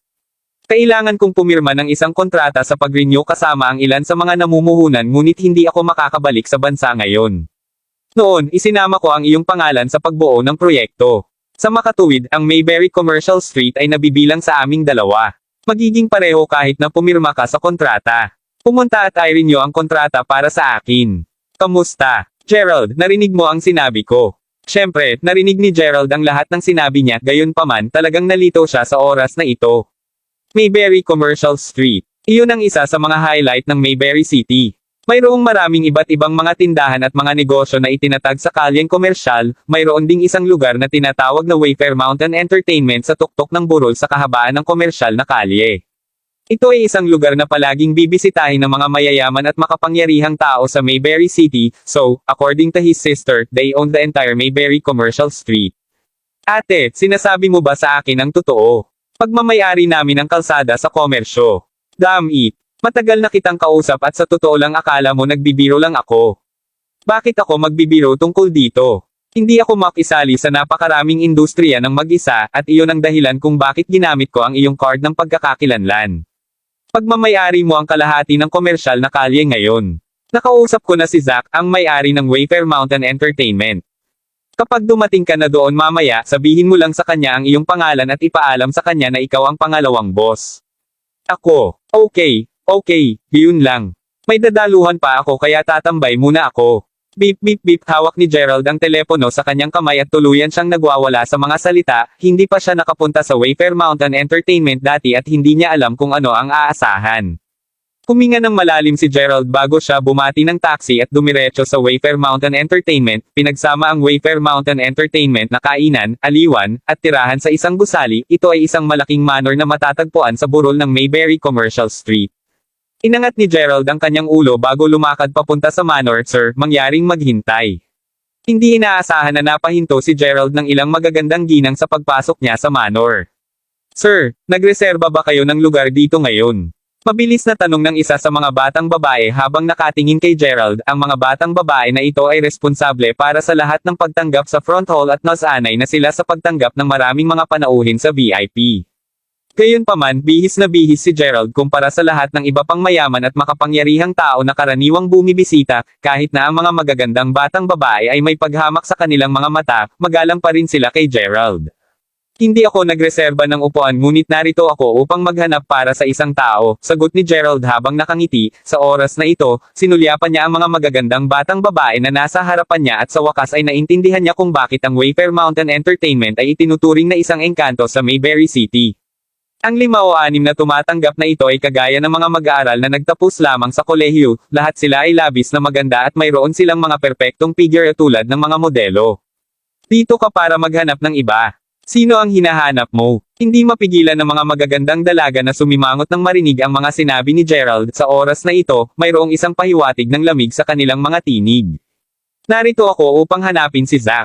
Alam ni Gerald na lahat ng mga babae ay mababa ang tingin sa kanya ngunit sinabi niya rin sa kanila ang totoo. Matapos marinig ang salita ni Gerald, ang ilang mga batang babae ay nagpalitan ng tingin. Hinahanap mo si G. Lyle.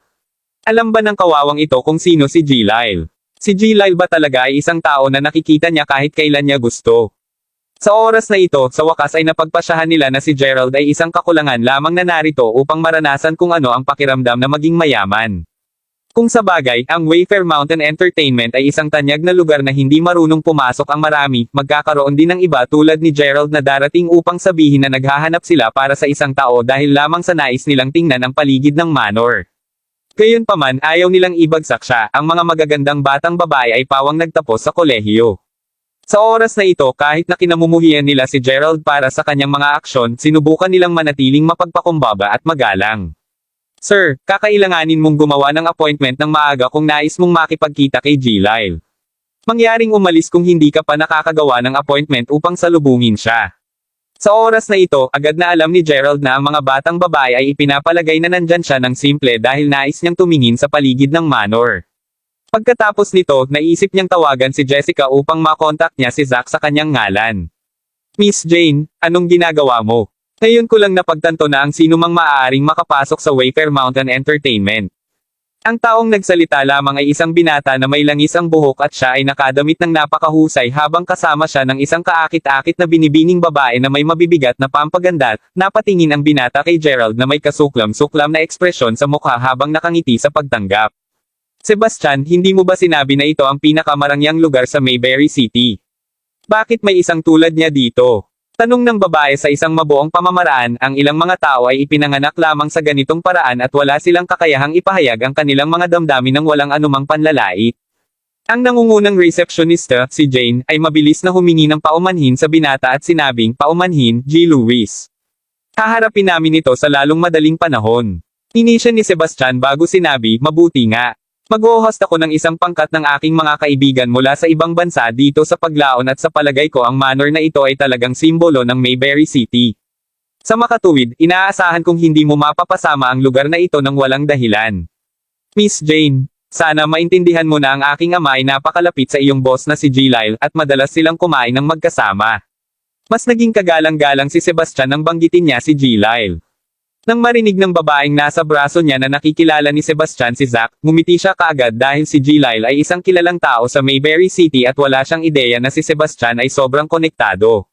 Sa oras na ito, lahat ng magagandang batang babae sa reception counter ay nakatingin din kay Sebastian sapagkat lahat sila ay umaasang akitin ang kanyang pansin. Nagmamadaling tumango si Jane bago siya sumagot, "Oo, naiintindihan ko, G. Lewis." Pagkatapos nito, tiningnan ni Jane si Gerald na may mahigpit na ekspresyon sa mukha. Sir, umalis ka agad. Huwag maging sanhi ng anumang kaguluhan sa aming pagtatatag. Kung hindi man wala na akong ibang pagpipilian kundi tumawag para sa seguridad. Sige, lalabas na lang ako at tatawag muna. Huminga ng malalim si Gerald bago siya lumabas ng manor. Kinuha niya ang kanyang cellphone mula sa bulsa niya habang palabas ng manor. Champagne. Anong poser? Siguradong faker siya, sabi ni Sebastian sa malamig na pamamaraan. Mangyaring huwag masaktan, G. Lewis. Ang ganitong uri ng sitwasyon paminsan-minsan ay nangyayari sa Wayfair Mountain Entertainment. Mabilis na pinayapa ni Jane si Sebastian na may ngiti sa labi. Tumango si Sebastian bago niya sinabi, "O tingnan mo. Nandito na ang mga kaibigan ko. Bakit hindi ka sumama at mag-inuman sa amin mamaya? Talagang mapupunta ako kung may oras ako, G. Lewis." Nakangiti nang umiti si Jane. Tumingin si Sebastian kay Jane na may perverted expression sa mukha bago siya tumango. Pagkatapos kinuha niya ang kanyang wallet mula sa kanyang bulsa bago siya maglakad patungo sa front desk upang bayaran ang kanyang silid. Pagkatapos nito, ang grupo ng mga magagandang batang babae ay tumingin kay Jane na may inggit na ekspresyon sa kanilang mukha habang sinabi nila, "Jane, kilala mo rin ba si G. Lewis?" Mayabang na tumango si Jane habang sinasabi, "Siyempre, nagsimula kaming lahat dito sa pagtatrabaho matapos magtapos sa kolehiyo. Ano ang point ng pagtatrabaho bilang isang receptionist dito kung hindi talaga natin sinisikap na makilala ang mas maraming mayayaman tulad ni G. Lewis? Did you see the coquettish woman in his arms just now? She is a second-rated actress. Mr. Luo's family is focused on the real estate business and their family has a net worth of more than $2 billion. Wow! Hindi nakakagulat na pamilyar ang kanyang ama sa aming boss na si G. Lyle. Ito ay lumalabas na ang pamilya ni G. Lewis ay may napakahalagang neto din. Hindi mapigilan ng mga tumatanggap ang pagtitig sa likuran ni Sebastian dahil lahat sila ay nahuhumaling sa kanya. Hahaha, alam mo bang ang lalaki ngayon lang talaga nandito upang hanapin si G. Lyle? Si G. Lyle ay abala ngayon sa pagtalakay sa negosyo kasama ang chairman ng Mayberry Chamber of Commerce. Seryosong katawa-tawa ang lalaking iyon, sagot ni Jane habang tumatawa. Pagkatapos nito, naghahanda na si Jane na magtungo upang muling makipag-chat kay Sebastian. Gayunpaman, sa pag-angat niya ng kanyang ulo, napagtanto niya na ang kawawang lalaki na kanyang hinabol ay bumalik muli. Bakit ka ulit bumalik dito? Nagulat si Jane. Ang iba pang mga batang babae ay nakatingin din kay Gerald na may mga mapanirang ekspresyon sa kanilang mga mukha. Kabanata 6. Sa parehong oras, sa pinakamaluho na silid sa manor, ang isang nasa edad na lalaki na may napakahusay na aura ay nakikisalamuha sa isang pangkat ng mga negosyante. Siya ang may-ari ng Wayfair Mountain Entertainment sa Mayberry Commercial Street at likas nitong ginawang pinakamayamang tao sa Mayberry City. Gayunpaman, ang lahat ay nagulat sa oras na ito ay dahil kaagad na sinagot ni G. Lyle ang telepono. Tumayo siya sa gulat bago siya tumakbo palabas ng silid na may galit. Ano ang nangyayari kay G. Lyle? Hindi maintindihan ng lahat ang kanyang pag-uugali sa front desk. Hindi pa nakapasok si Sebastian sa kanyang silid at nakita niya ulit si Gerald na papasok sa manor. Hindi niya mapigil ang mag-alok na tulungan si Jane na maalis si Gerald. "Miss Jane, bakit hindi ka na lang tumawag para sa seguridad? Walang ibang paraan upang makitungo sa ganitong uri ng burol." Malamig nang umiti si Sebastian kay Gerald. Tumango si Jane bago siya sumenyas para sa ilang mga security guard na sumulong. "Tumigil ka." Sa oras na ito, mabilis na lumabas si Zack sa harapan ng mabilis hanggat makakaya niya, natigilan ang lahat. "Lyle, Mr. Lyle." Si Jane at ang natitirang mga batang babae ay sa pagkabigla. Mabilis na binati ni Sebastian si Zack sa isang magalang. "Hello, Tito Lyle. Ang pangalan ko ay Sebastian Lewis at ang aking ama ay si Jacob Lewis. Nagkita kami noong huling pagtanggap." Sumugod si Sebastian upang batiin kaagad siya. Hindi inaasahan, hindi man lang siya tiningnan ni Zack. Gayunpaman, diretso siyang naglakad papunta kay Gerald. Itinulak pa niya si Jane at ang iba pang mga batang babae sa masungit na pamamaraan. "Ikaw ba si Gerald?" Magalang na tanong ni Zack. Tumango si Gerald. "Oo, ako. So, kilala mo si Jessica?" "Ate ko siya." Sagot agad ni Gerald. Si Zack ay yumuko ng 70 degree na paggalang sa harap ni Gerald. "Kumusta, G. Crawford? Ako si Zack." "Okay." Talagang nagulat ang eksenang ito kay Jane at sa iba pa. Nabigla din si Sebastian sa oras na ito. Si Mr. Lyle ay yumuko talaga sa harap ng burol na ito. Sino siya? Napatulala din si Gerald sa oras na ito. Alam niya na ang kanyang kapatid ay ang boss ng komersyal na kalye na ito, ngunit wala talaga siyang ideya na ang kanyang kapatid ay may napakalakas na presensya dito. Hindi talaga siya makapaniwala na ang kanyang kapatid ay talagang may kapangyarihan na gawing bigyan siya ng Zack ng ganitong uri ng kagalingang paggamot. Sa totoo lang, hindi pa rin sanay si Gerald sa buhay ng isang pangalawang henerasyong mayamang anak. Bukod dito, hindi pa rin siya naniniwala na ang komersyal na kalye na ito ay pag-aari niya. Opo, G. Lyle. Pinakiusapan ako ng kapatid ko na lumapit dito para may lagdaan, magalang na sagot ni Gerald. Opo, G. Crawford, kakailanganin namin kayo na pumirma sa kontrata sa pag-ari nyo. Ang kalsada sa komersyo na ito, kasama ang manor na ito, ay pag-aari mo at ng iyong kapatid na babae. Pinakamahabang nais kong pagbisita sa iyo ngunit hindi ako pinayagan ng iyong kapatid na babae. Mabilis na pinahid ni Zack ang pawis sa noo, tuwang-tuwa siya na sobrang magalang sa kanya si Gerald, gayunpaman, si Jane at Sebastian ay napatulala sa oras na ito. Ano? Ang taga-tago na ito ay nagmamay-ari talaga ng Mayberry Commercial Street. Siya talaga ang totoong may-ari ng Wayfair Mountain Entertainment. Sabihin mo sa akin, sino ang humabol kay G. Crawford sa lugar na ito kanina? Tanong ni Zack habang siya ay lumingon at ang kanyang mga mata ay sumilip sa karamihan ng tao na may malamig na ekspresyon sa mukha. Ang pagkakakilanlan ng totoong boss ng Wayfair Mountain Entertainment, si Jessica, ay napaka-espesyal at siya lang ang dahilan na masisiyahan si Zack sa kanyang kasalukuyang buhay. Ngayon, ang kanyang mga nasasakupan ay halos hinabol ang pangalawang boss palabas ng kanyang sariling gusali. Kung nalaman ni Jessica ang tungkol dito, hindi ba niya kailangang bumalik sa kanyang miserableng buhay ng magdamag? Si Jane ay sobrang nabulabog sa oras na ito at pinaababa ang kanyang ulo, hindi naglakas loob na tumangala o magsabi ng anuman. Sa oras na ito, naghihinala pa rin si Sebastian sa pagkakakilanlan ni Gerald. Tio Lyle, sigurado ka bang hindi ka talaga nagkakamali? Paano maaaring ang may-ari na ito ay may-ari ng Mayberry Commercial Street? Sampal. Sinampal ni Zack si Sebastian sa mukha pagkarinig niya ng kanyang mga salita. Ashol, anong sinabi mo? Pasensya ka na, Tito Lyle. Wala akong sinabi. Ginamit ni Sebastian ang kanyang kamay upang takpan ang kanyang mukha at napuno siya ng mga hinaing sa oras na ito, kahit na siya ay nagmula rin sa isang napakayamang background ng pamilya, wala siyang anuman kumpara kay Zack. Men, itapon agad ang lalaking ito sa lugar na ito. Binigyan kaagad ni Zack ang mga security guard. Opo, Ginoo. Agad na sumugod ang isang pangkat ng mga security guard bago itulak kaagad si Sebastian at ang pangalawang baitang ng aktres sa labas ng manor. Nakakahiya yun. Talagang napahiya si Sebastian ngayon. Pasimpleng pinanood ni Gerald ang nangyayari ngunit nanatili siyang tahimik, talagang hindi niya inaasahan na maging matapat si Zack kahit na mukhang napangibabaw niya. Pagkatapos nito, sinundan ni Gerald si Zack papunta sa manor. Mabilis na ipinakita ni Zack kay Gerald ang paligid ng manor bago ito sinabi sa kanya ng kaunti tungkol sa kanyang sarili. Sa oras na ito, sa wakas na intindihan ni Gerald na si Zack at ang kanyang asawa ay nagtitinda ng mga bonds mula sa isang maliit na tindahan. Katulad nito, si Jessica ay naging mahirap din sa nakaraan. Sa oras na iyon, wala ring pera si Jessica at hihingi na siya ng pagkain kay Zack at sa kanyang asawa. Noon na pareho silang nabigyan ng trabaho sa halip. Nang maglaon nang mapagtagumpayan ni Jessica ang kanyang kahirapan at naging labis na mayaman, siya ang nagbigay kay Zack ng kanyang kasalukuyang posisyon. Sa makatuwid, ang tanging dahilan kung bakit ang Zack ay maaaring maging isang mayaman at maimpluwensyang tao sa Mayberry City ay dahil sa pamilyang Crawford. Pagkatapos nito, nilagdaan ni Gerald ang kontrata sa pag-renew at napagtanto niya na ang karamihan sa mga tindahan sa Mayberry Commercial Street ay nakarehistro sa ilalim ng kanyang sariling pangalan. Sa makatuwid, hindi magiging labis na sabihin na siya ang may-ari ng Mayberry Commercial Street. Hindi sana pinangarap ni Gerald na sana ay maging isang napakalakas at maimpluwensyang tao. Pagkatapos nito, nag-set up ng table si Zack para kay Gerald sa isang pribadong silid. Dahil hindi siya nakakain ng buong araw, si Gerald ay medyo nagugutom sa oras na ito. Nang kumakain si Gerald, ngumiti si Zack at sinabing, Mr. Crawford, mangyaring tamasahin ang iyong pagkain. Kapag tapos ka ng kumain, hayaan mo akong dalhin ka upang bisitahin ang ilan pang iyong mga negosyo. Binigyan ako ni Miss Crawford ng utos na ito dahil gusto niya na pamilyar ka sa mga industriya ng iyong pamilya sa lalong madaling panahon upang mabuhay mo ang buhay ng isang pangalawang henerasyong mayamang anak at may iwan ang nakaraan. Pagkatapos nito, isang pag-iisip ang sumagad sa isipan ni Zack kaagad. Babalik ako, G. Crawford. Pagkatapos nito, si Zack ay lumabas ng silid upang tumawag sa telepono at sinabi ang isang simpleng pangungusap, gusto kong lumapit kayong lahat.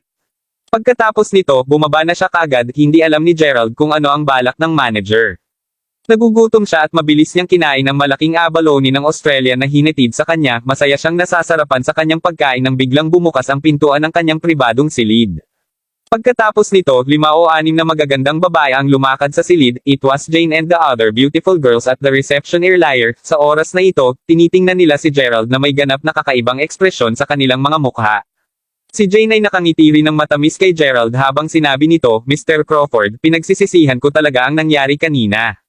Paumanhin, G. Crawford. Ang lahat ng iba pang magagandang batang babae ay mabilis na nag-gym agad. Anong ginagawa mo dito? Pinunasan ni Gerald ang kanyang bibig kaagad matapos ang kanyang hapunan. To be honest, kahit na mababa ang tingin ng mga dalaga sa kanya sa front desk kanina, wala namang matigas na damdamin si Gerald sa kanila.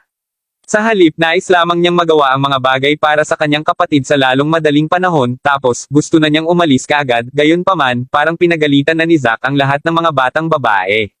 Narito kami upang samahan ka, G. Crawford.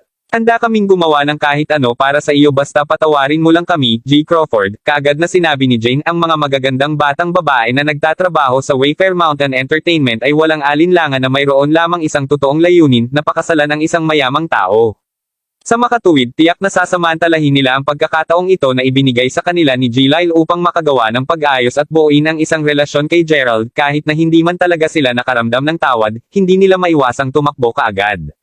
Ano ang isang mayamang tao? Ang lalaking nakatayo sa harap nila ngayon ay isang totoong mayaman. Siya ang pinakamayaman at pinakamakapangyarihang tao dito. Gulat na gulat si Gerald nang marinig ang paliwanag nito. Anim sa kanila. Ito ay masyadong nakakagulat na tigilan si Gerald.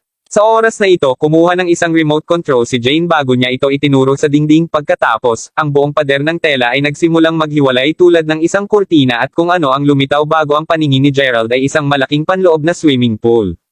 Kaya, may isa pang sekret sa silid na ito.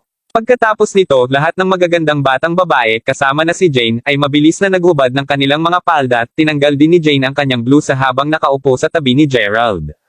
Nang malapit nang mawala ng kontrol si Gerald at sumuko sa tukso, nagsimulang mag-ring ang kanyang cellphone, ang kanyang kapatid na babae, huminahon si Gerald habang sinabi niya, mahal na mga kababaihan, lalabas lang ako saglit. Pagkatapos nito, tumakbo kaagad si Gerald sa silid, ito ay lumabas na ang kanyang kapatid na babae ay tumatawag upang tanungin siya tungkol sa pag-aayos ng kontrata.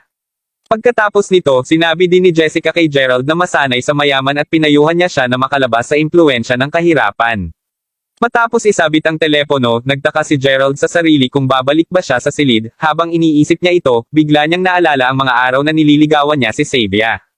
Noon, totoong mahal na mahal ni Gerald si Xavier at iyon ang dahilan kung bakit niya siya nirerespeto at wala namang sexual na nangyari sa pagitan nila. Ramdam ni Gerald na sumasakit ang puso niya nang maisip niya si Xavier kung malaman ni Xavier na siya ay mayaman ngayon, magbabago ba ang isip niya at pipiliin na makipagbalikan sa kanya? Bigla niyang naisip ang mga oras kung saan pareho silang magkahawak sa kamay habang naglalakad sa cafeteria, library, at sa tuwing sila ay nagkakasama ng oras. Sa oras na ito, nabawasan ang sigasig ni Gerald dahil ayaw niya na walang kahulugan ang una niyang pagkakataon. Pagkatapos nito, nagpa siya si Gerald na huwag nang bumalik sa silid at tinawag niya si Zack upang ipaalam sa kanya na aalis muna siya. Pagkaalis sa manor, naglakad-lakad si Gerald sa Mayberry Street na nag-iisa.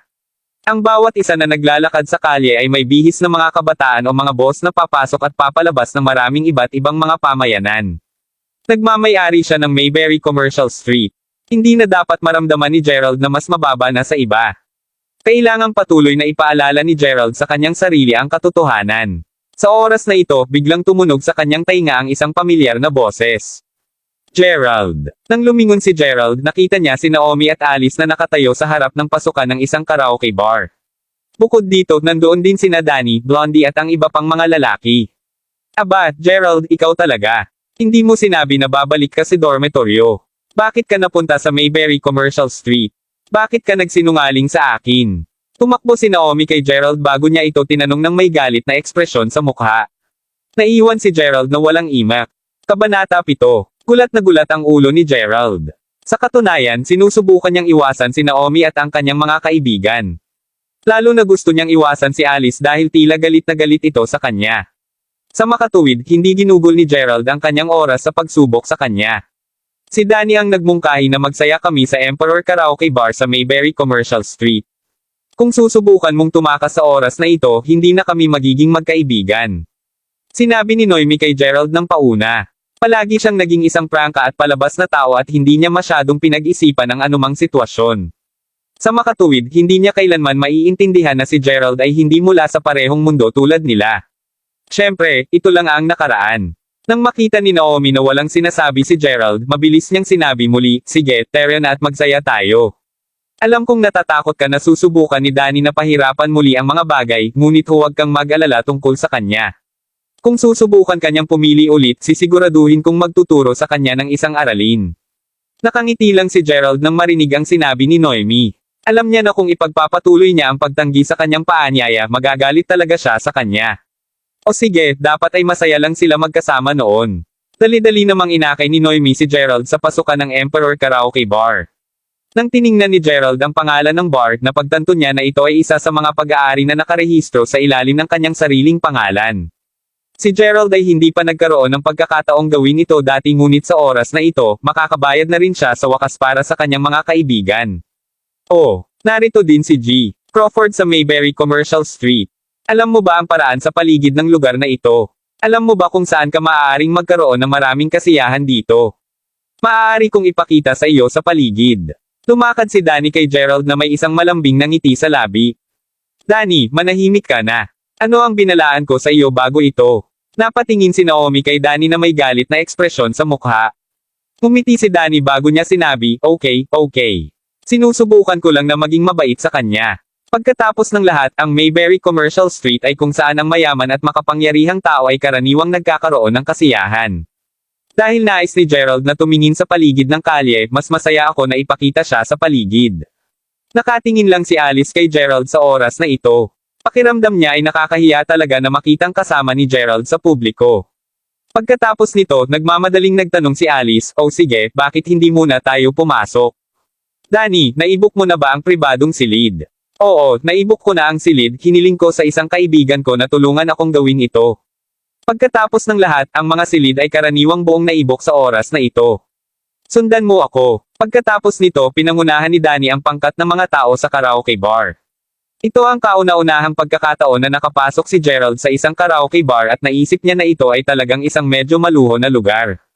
Bukod dito, ang pribadong silid na naibok para sa kanila ni Danny ay talagang napakalaking at marangyang.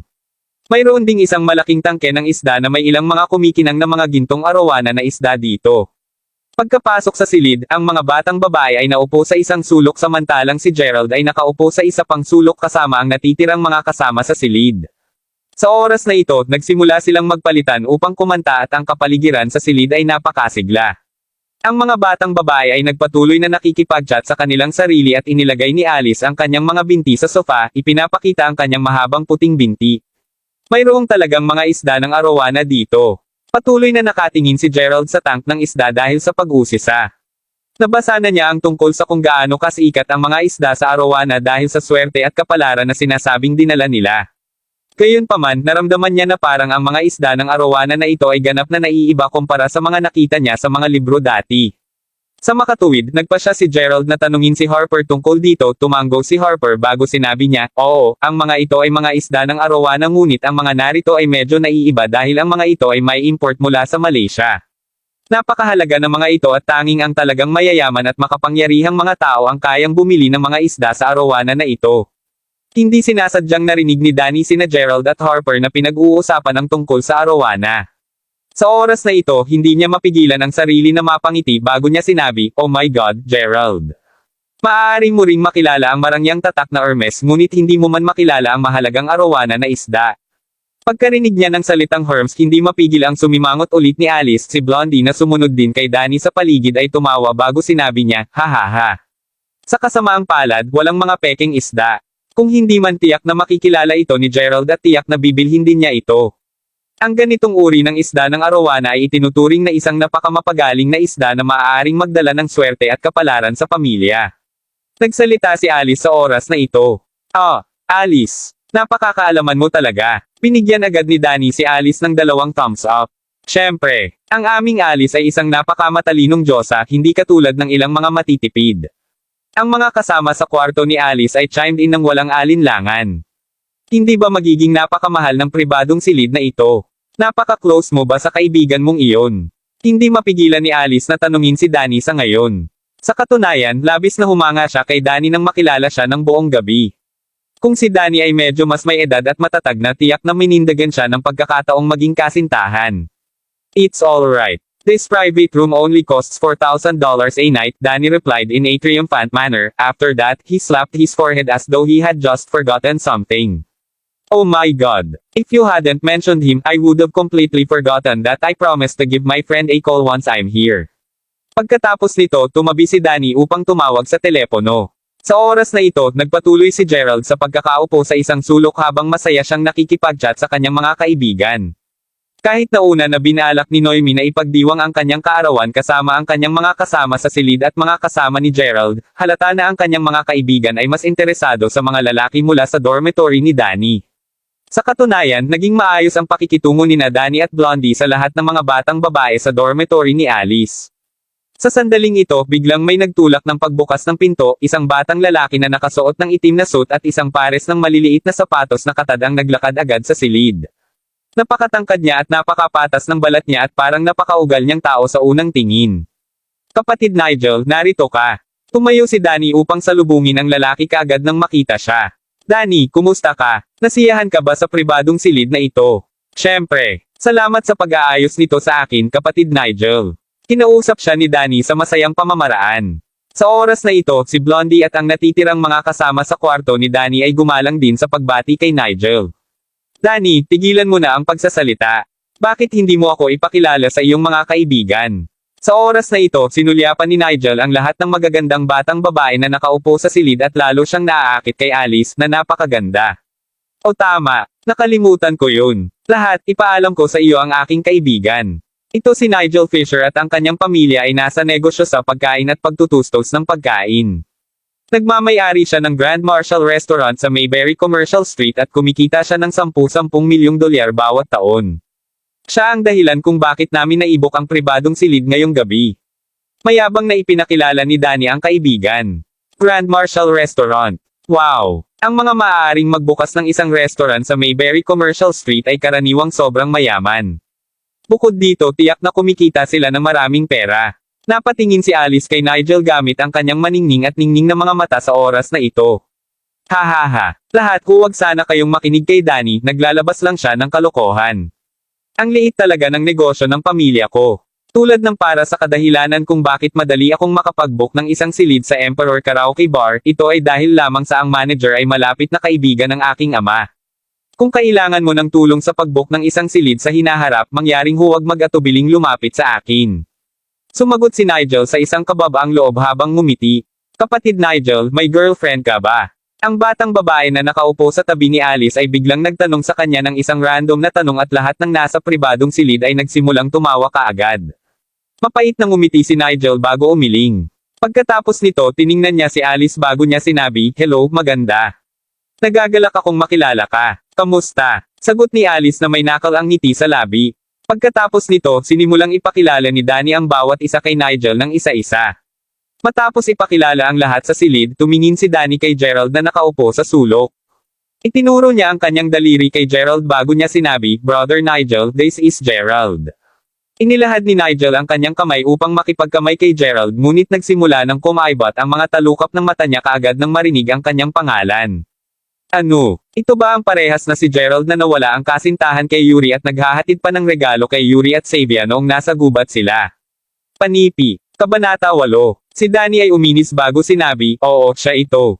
Napakakaibang ekspresyon ng mukha ni Nigel at mabilis niyang binawi ang kamay na inabot kay Gerald.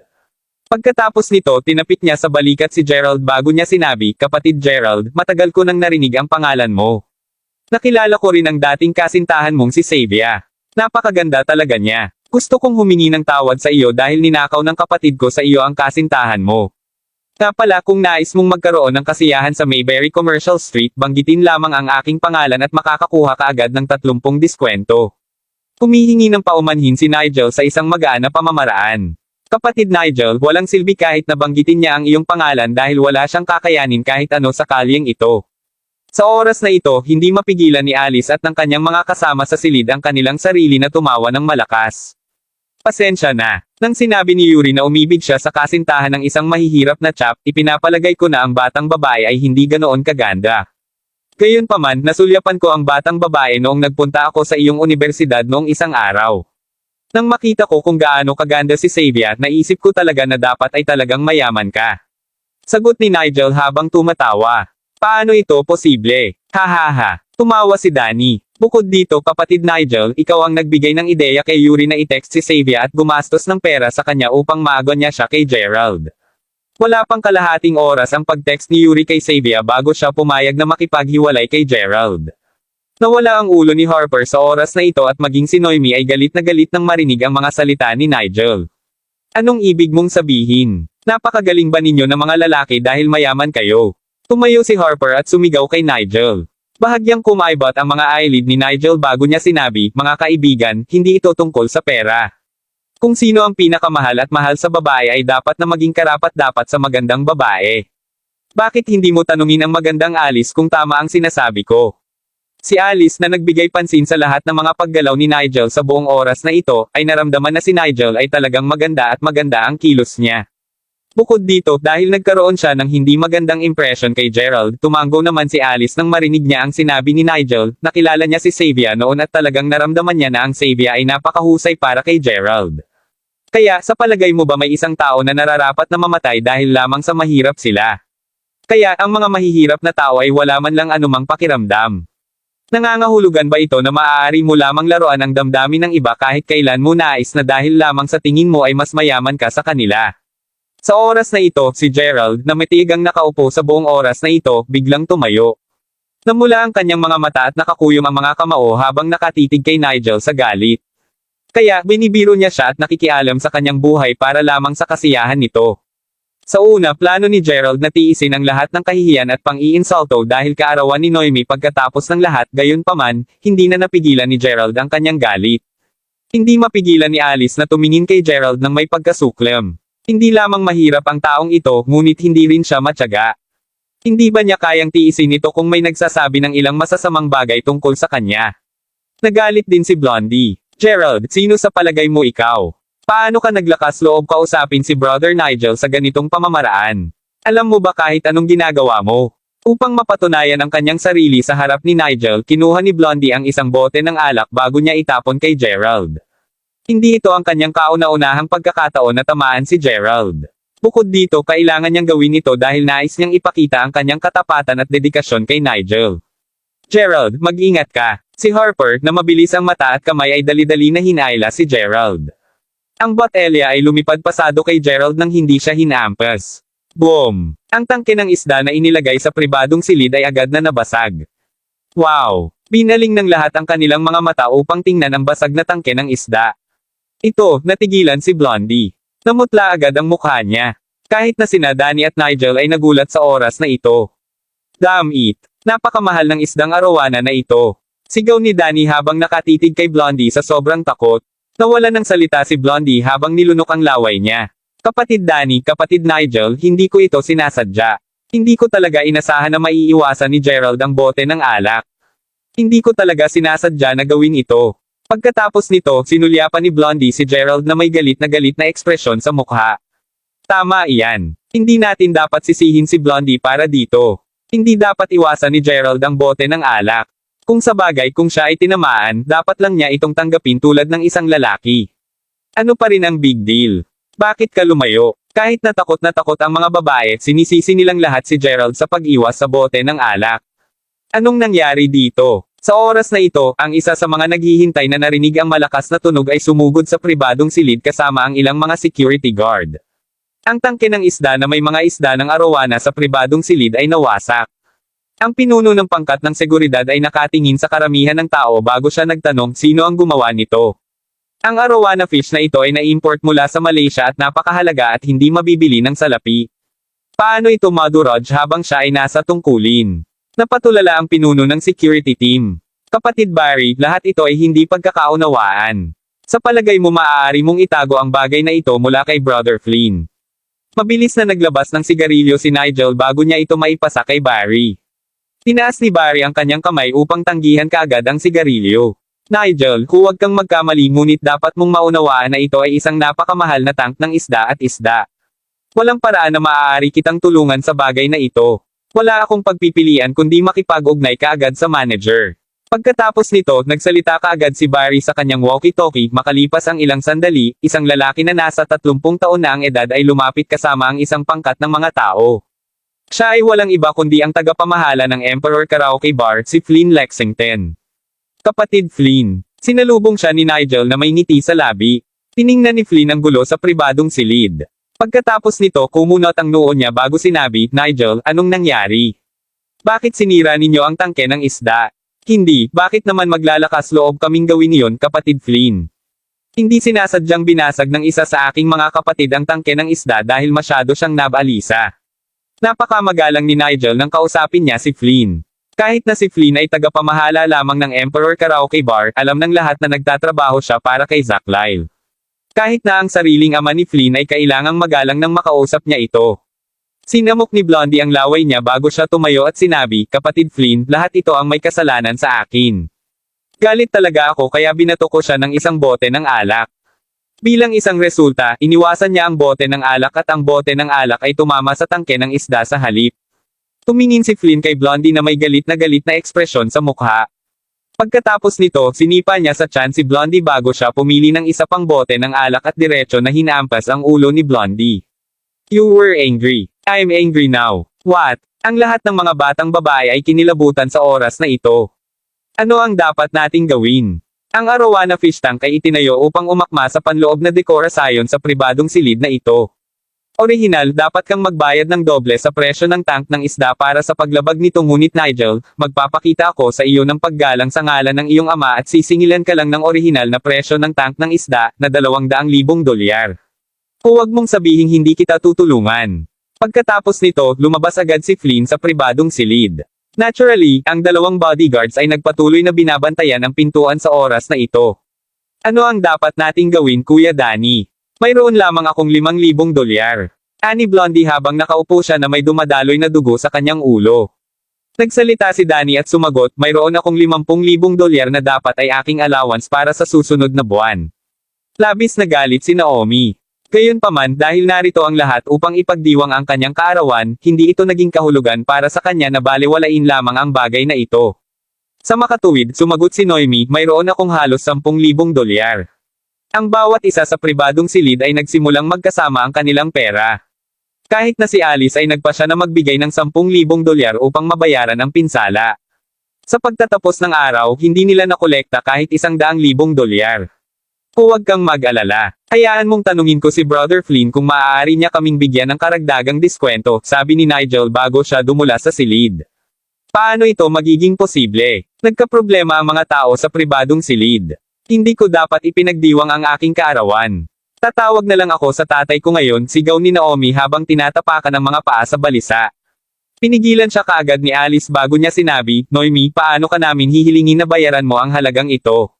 Sa palagay ko ang isa na nagsimulang makapukaw ng iba ay dapat na responsable na magbayad para sa mga pinsala.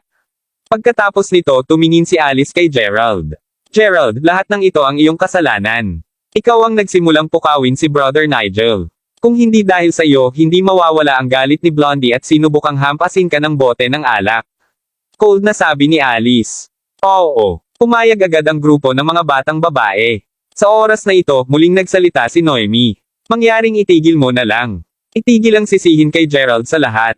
Lahat kayo ay hindi kailangang mag-alala tungkol sa perang ito. Dahil narito kami upang ipagdiwang ang aking kaarawan, sisiguraduhin kong magbabayad para sa mga pinsala kahit na ano ang kailangan kong gawin. Pagkatapos nito, sinubukan ni Noemi na tawagan ang kanyang ama. Sa kabilang banda, ang iba pang mga kasama sa silid ni na Harper at Gerald ay nais ding tumulong ngunit ang kanilang buwan ng mga allowance ay nasa $1,000 lamang. Sa katunayan, talagang galit na galit si Gerald. Galit na galit siya kina Nigel, Danny at Blondie. Gayunpaman, hindi kinaya ni Gerald na panoorin si Noemi na inilagay sa isang mahirap na posisyon. Kahit na pag-aari niya ang shop na ito, hindi alam ng manager na si Flynn kung sino siya. Bukod dito, hindi maginhawa para kay Gerald na tawagan si Zach sa pribadong silid. Sa makatuwid, simpleng sinabi niya sa isang magaan na pamamaraan, pupunta ako sa banyo. Pagkatapos nito, umalis na siya sa pribadong silid. Nanlaki ang mga mata ni Alice sa gulat nang makita niya si Gerald na papalabas ng silid.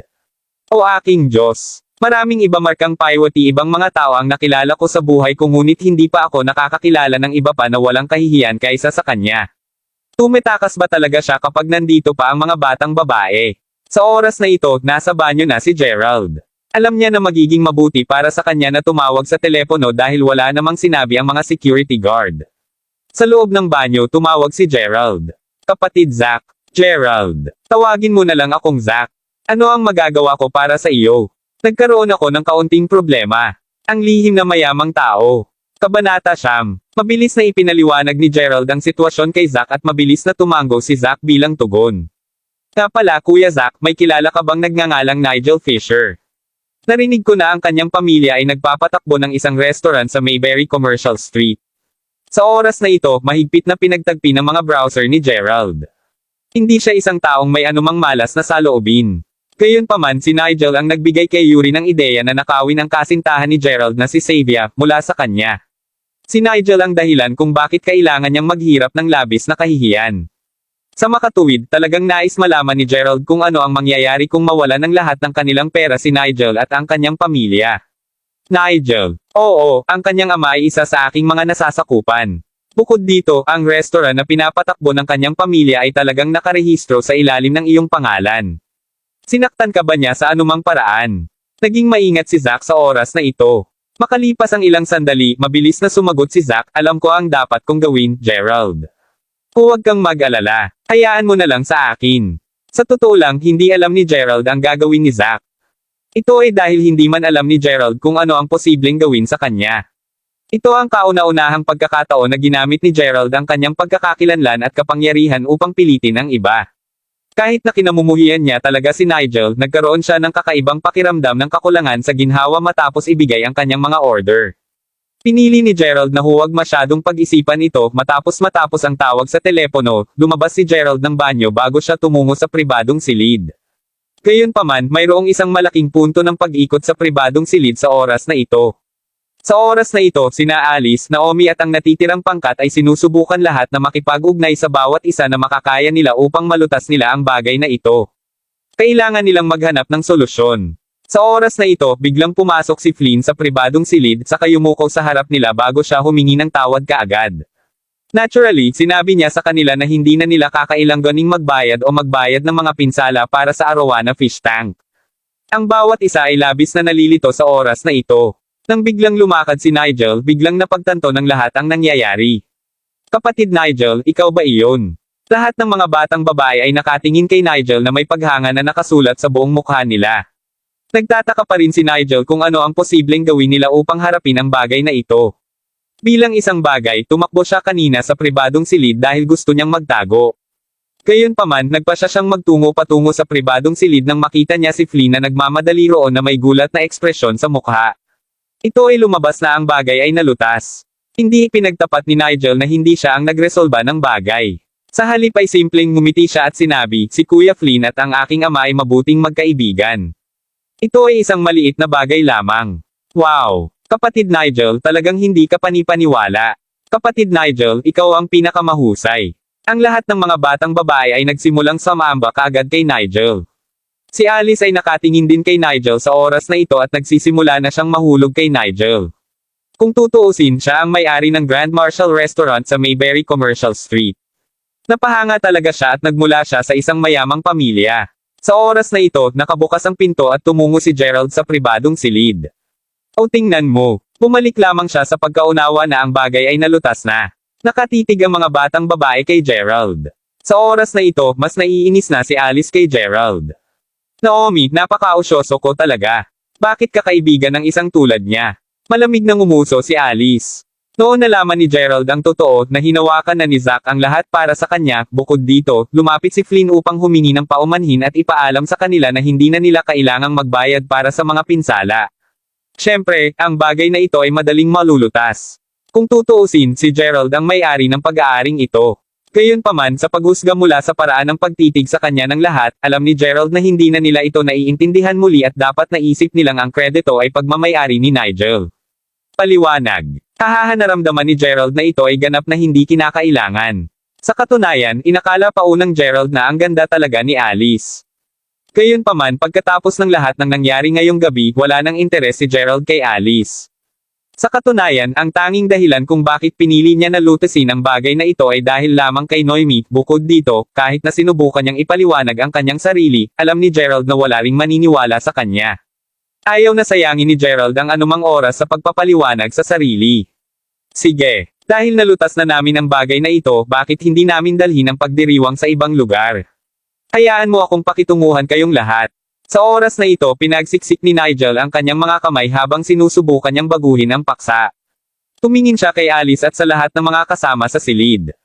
Oo, syempre. Ang daming tao agad na pumayag at ngumiti din si Alice kay Nigel. Kung ikukumpara kay Danny, naramdaman ni Alice na si Nigel ay hindi lamang mas gwapo, ngunit mas may edad at matatag din siya. Bukod dito, naramdaman ni Alice na ang Nigel ay lubos na konektado at ang kanyang mga koneksyon ay tiyak na makikinabang sa kanya sa hinaharap. Tiyak na maraming mga tao ang alam ni Nigel. Diretso ang ekspresyon ni Noemi sa kanyang mukha habang sinabi niya, sa gayon, bakit hindi namin ipagpatuloy ang pagdiriwang bukas sa halip? Halos alas 4 na ng umaga. Sa tingin ko dapat na tayong umuwi ngayon, wala na sa mood si Noemi na magsalo pagkatapos ng lahat ng nangyari. Sa oras na ito, tumango din si Harper at sinabi, oo, hindi kami pupunta sa iba pa.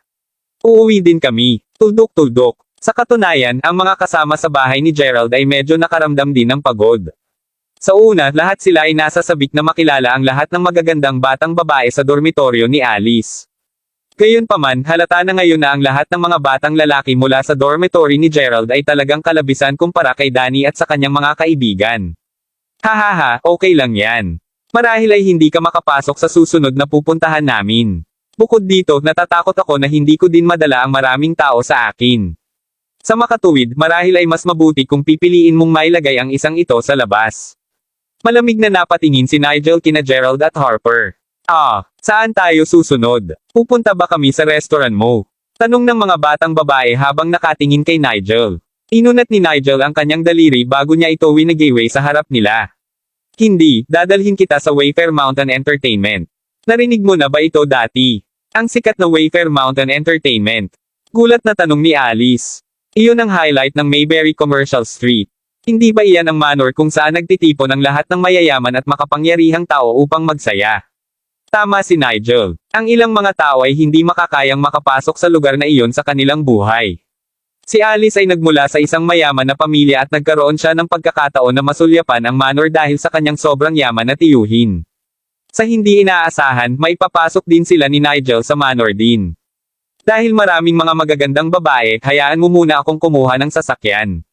Hintayin mo ako sa pasukan. Kinaway ni Nigel ang kamay niya bago siya lumabas ng pribadong silid.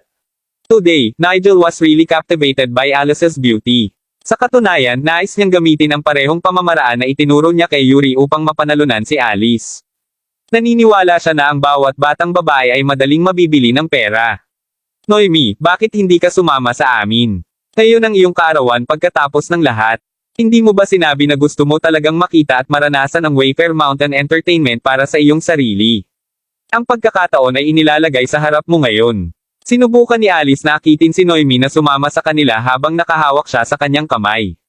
Oo, lahat tayo ay hindi pa nakakarating doon kaya bakit hindi tayo magkakasama doon ngayon? Bukod dito, mayroon kaming brother Nigel na protektahan kami ngayong gabi. Napakakagalang-galang niya at tila parang mahusay na konektado siya sa Mayberry Commercial Street. Wala tayong dapat ipag-alala dahil nandito si kapatid Nigel sa atin. Ngumiti din si Danny ng may pag-asa. Sa oras na ito, nakasimangot si Noemi bago niya sinabi, may isang bagay na hindi ko talaga maaari. Alice, hindi mo ba naisip na kahit anong nangyari ngayon ay medyo kakaiba? Sumimangot si Alice bago siya nagtanong, kakaiba? Ano pinagsasabi mo, tinutukoy mo ba ang insidente tungkol sa tangke ng isda ng Arowana? Opo, sagot ni Noemi habang nagpatuloy sa pagsimangot. Malinaw mong makikita ng lahat na si Flynn ay napakakulit-ulit at malinaw kung sinabi niya sa amin na bayaran ang mga pinsala na $200,000. Sa oras na iyon tila hindi niya ipinakita kay Nigel ang anumang pagsasaalang-alang at kailangan siyang purihin ni Nigel at i-butter siya upang matiyak na masaya siya. Gayunpaman sa mas mababa sa 10 minuto, ang ugali ni Flynn ay nagbago ng husto. Lumapit pa siya upang humingi ng tawad sa bawat isa sa amin ng personal. Hindi mo ba naramdaman na medyo kakaiba ito? Mabilis na ipinaliwanag ni Noemi ang sitwasyon. Natahimik kaagad ang lahat sa pribadong silid. Biglang sumagot si Harper, oo, napakakakaiba ko rin. Si Flynn ay hindi kagaya ng isang taong madaling damaloy. Tiyak na hindi siya isang tao na madali makitungo ng sinuman. Gaano man kahusay si Nigel sa pagsuyo, paano niya mabago ang isip ni Flynn sa loob lamang ng ilang minuto? Ibig mo bang sabihin na may ibang tumulong sa atin? Tanong ni Alice na naramdaman din niya na ang sitwasyon ay talagang hindi lohikal, masyado siyang naging abala sa paghanga kay Nigel at tuluyan niyang hindi pinansin ang buong sitwasyon na kinaroroonan nila. Ang lihim na mayamang tao. Kabanata 10. Ha? Paano ito posible? Sino pa ang magiging makapangyarihan o maimpluwensyang katulad ni Brother Nigel sa Mayberry Commercial Street? Harper, sinasabi mo ba ang tungkol sa iyong sarili? Inisya ni Danny sa oras na ito. Sumagot kaagad si Harper, hindi ko sinasabi na ako ito ngunit may pag-aalinlangan lang ako tungkol sa bagay na ito. Bukod dito, ang ilan sa amin ay talagang tumawag sa ilan sa aming mga kaibigan ng mas maaga. Marahil ang lahat ay dapat magtanong sa paligid at tingnan kung mayroon sa aming mga kaibigan na talagang nakatulong sa amin na malutas ang bagay na ito. Dapat nating tiyakin na nagpapasalamat tayo sa tamang tao. May katuturan din yan.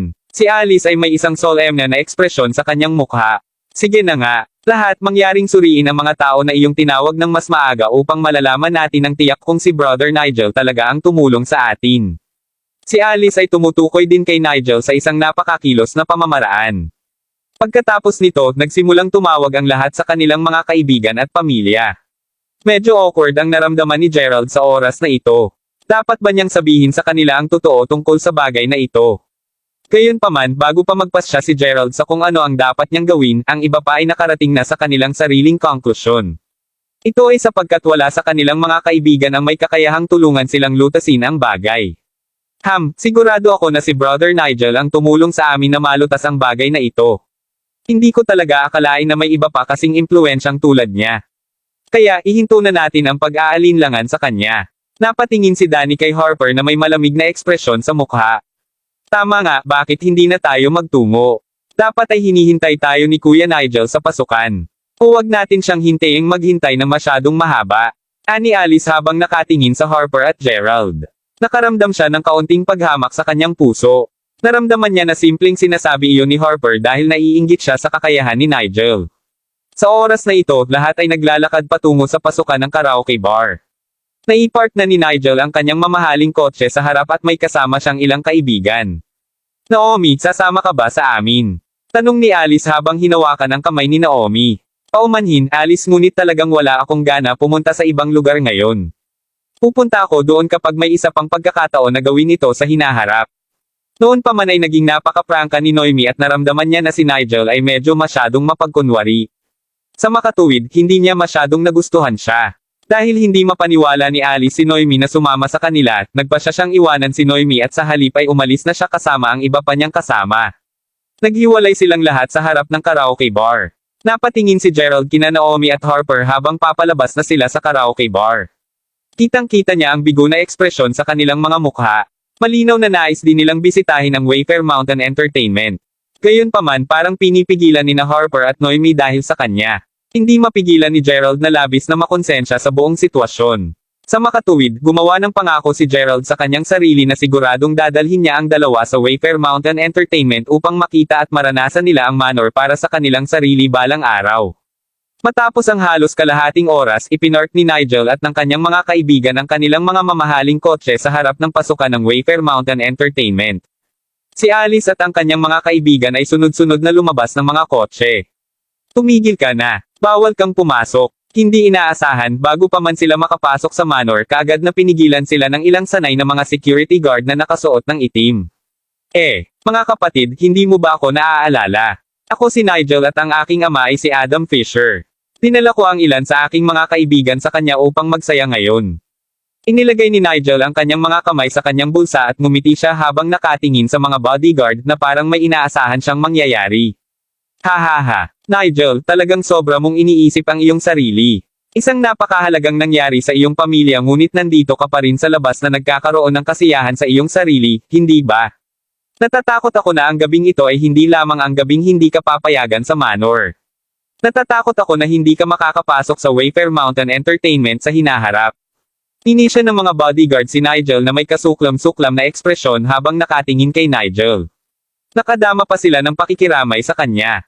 Sa oras na ito, si Alice at ang kanyang mga kaibigan ay maaaring makipagpalitan lamang ng tingin sa isa't isa, habang sinubukan ni Danny na huminin ang mga tanod sa oras na ito.